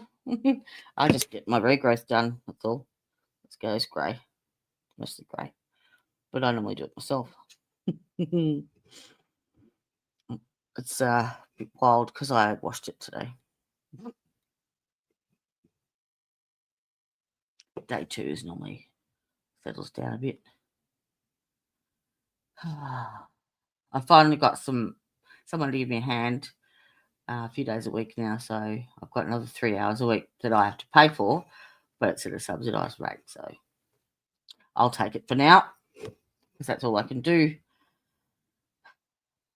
The Federal Minister for Disability, who I've complained to twice, emailed me back this afternoon, so I will be contacting her back because we just had an election over here, so and she's the holder of the disability. What do you call it? Brief and the NDIS. So I'm in the middle of doing a timeline of what they've done since my last application, which is all basically go around in circles. And I really need new headphones because you can't adjust these any smaller or any tighter, and they keep falling off my head. Massive curl. It's just I don't know why I'm still single. Fuck. So gorge. 6 o'clock in the morning. I know what I should do. I've turned it off now, but I'm going to just type something in if it's still open there.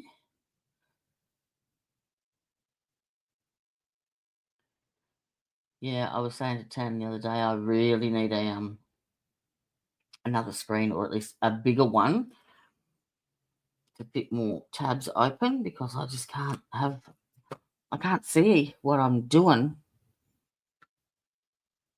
Even though I've got like 3 or 4 open on one and 2 on this one, it's not enough. Not when you've got AI running as well with your database, which is why I've got that on my iPad. Oh, excuse me. Ooh, thank you, Minnie. Come on, turn on. I need you. Yeah. Oh, dickhead, I've taken the thing out. I took my dongle out. These are ripper. This, you put it into your iPhone with the, the little mouse thingy, and it connects it to a little portable cordless keyboard and a mouse, so I can use that to type separately, whichever you plug it into. It was me trying to, how you can move between screens and drag and drop pages. I was trying to do that with my iPad, wondering why it wasn't working. I don't want to end up with like 20 different mice. Oh, plug it in, Jodie. Put it on charge. I was done with it. I wouldn't mind just doing one more little tidbit. Just one. Oh, just one. Get out of there. Where is my...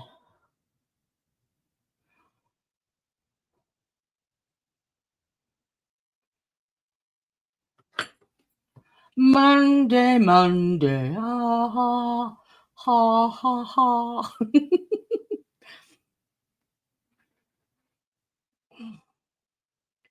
Where is it? Come on. Come to mommy. The cats have been sleeping beside me all night. And, yeah, about 5 o'clock in the morning, they bugger off. And then come back after about an hour and go to sleep.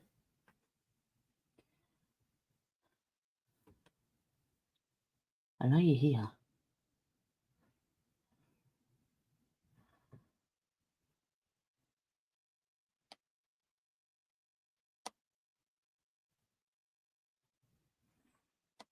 Turn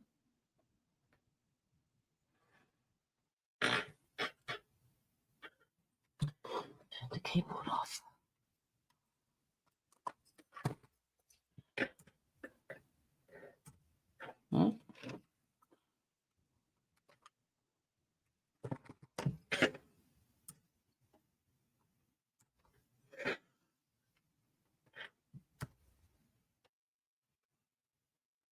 Thank you. I'll see you tomorrow morning.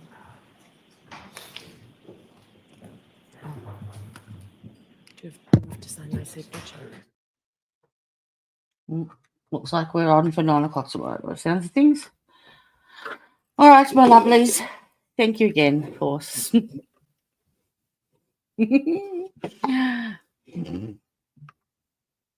Yeah, just thanks.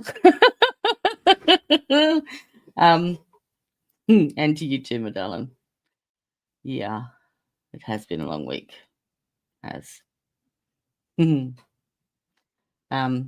Tomorrow, Thursday. What can we make it? I don't know. I might see if Briar's got the day off. Need a co-host to help keep you awake. All right, that's it. As we go to bed, you have yourselves an awesome rest of the day. Same time, same place, same bat channel, and stay up. Fuck away from Aint Brennan. It's been 12 months since I quit, and so much has passed us by. Such a tampering with evidence, and some blatant flat-out lies.